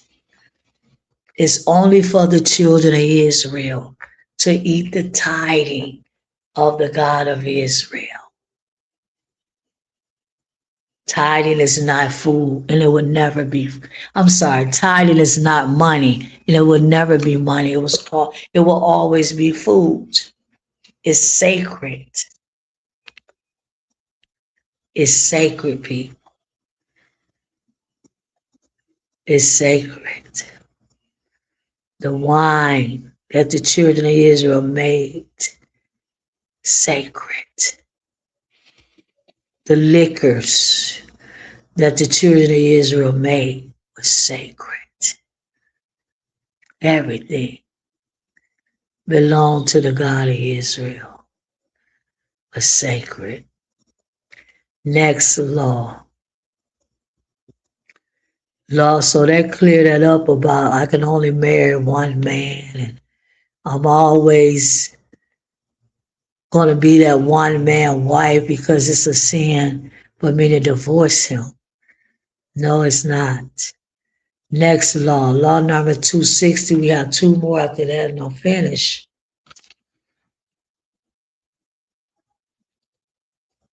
Law number 260.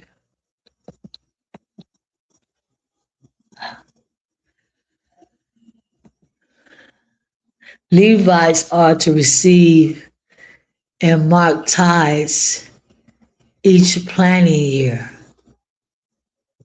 Earmarked. Okay, Levites are to receive earmarked tithes each planting year. Numbers 18:24.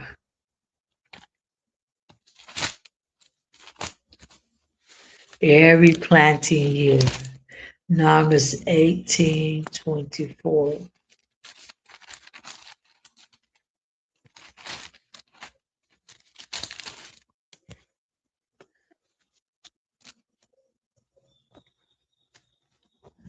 But the tithes of the children of Israel, which they offer as a heat offering unto Ahayah.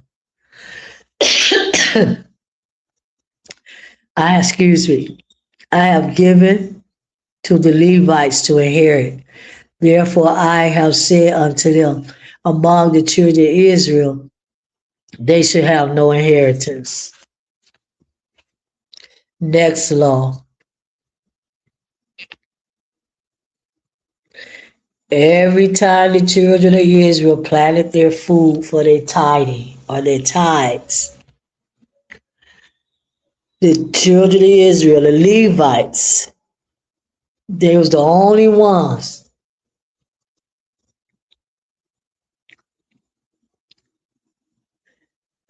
excuse me, was able to receive the tithes. They give it to the Levite, and the Levite give it to the God of Israel.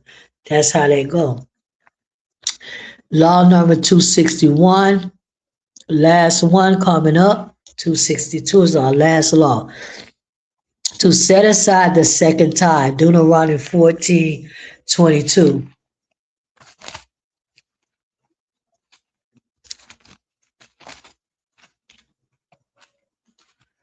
This is all under the civil part of the law.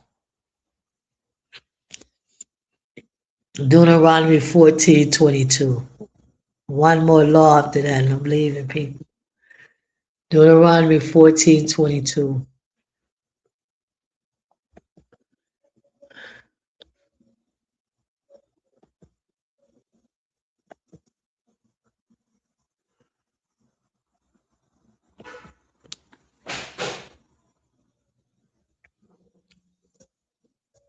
Thou shalt truly tithe all thy increase of thy seed, that the field bring forth year by year.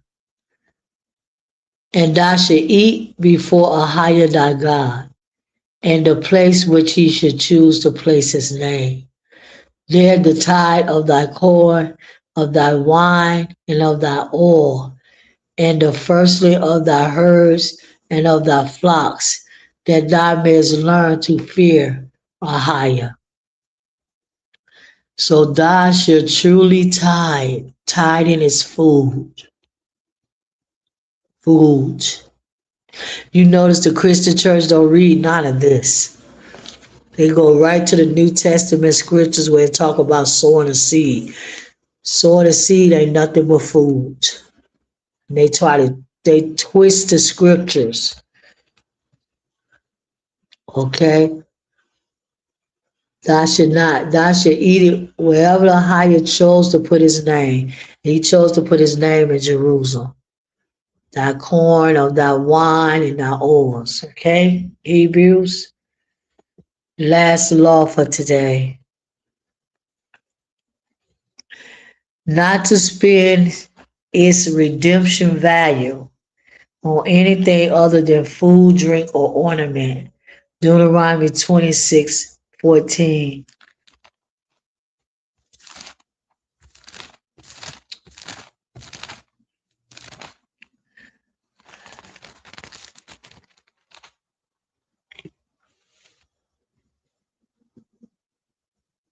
I have not eaten I have not eaten there in my mourning, neither have taken away aught thereof of any unclean use, nor given aught thereof for the dead. For I have hearkened to the voice of Ahayah my God, and have done according to all the things that he commanded me.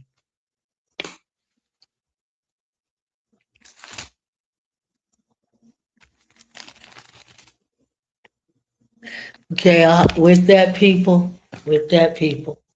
I'm going to get ready to leave right now. And I thank the God of Israel for this law class today. It was very powerful. It was very good. It was very refreshing to me. And I will talk to y'all next week.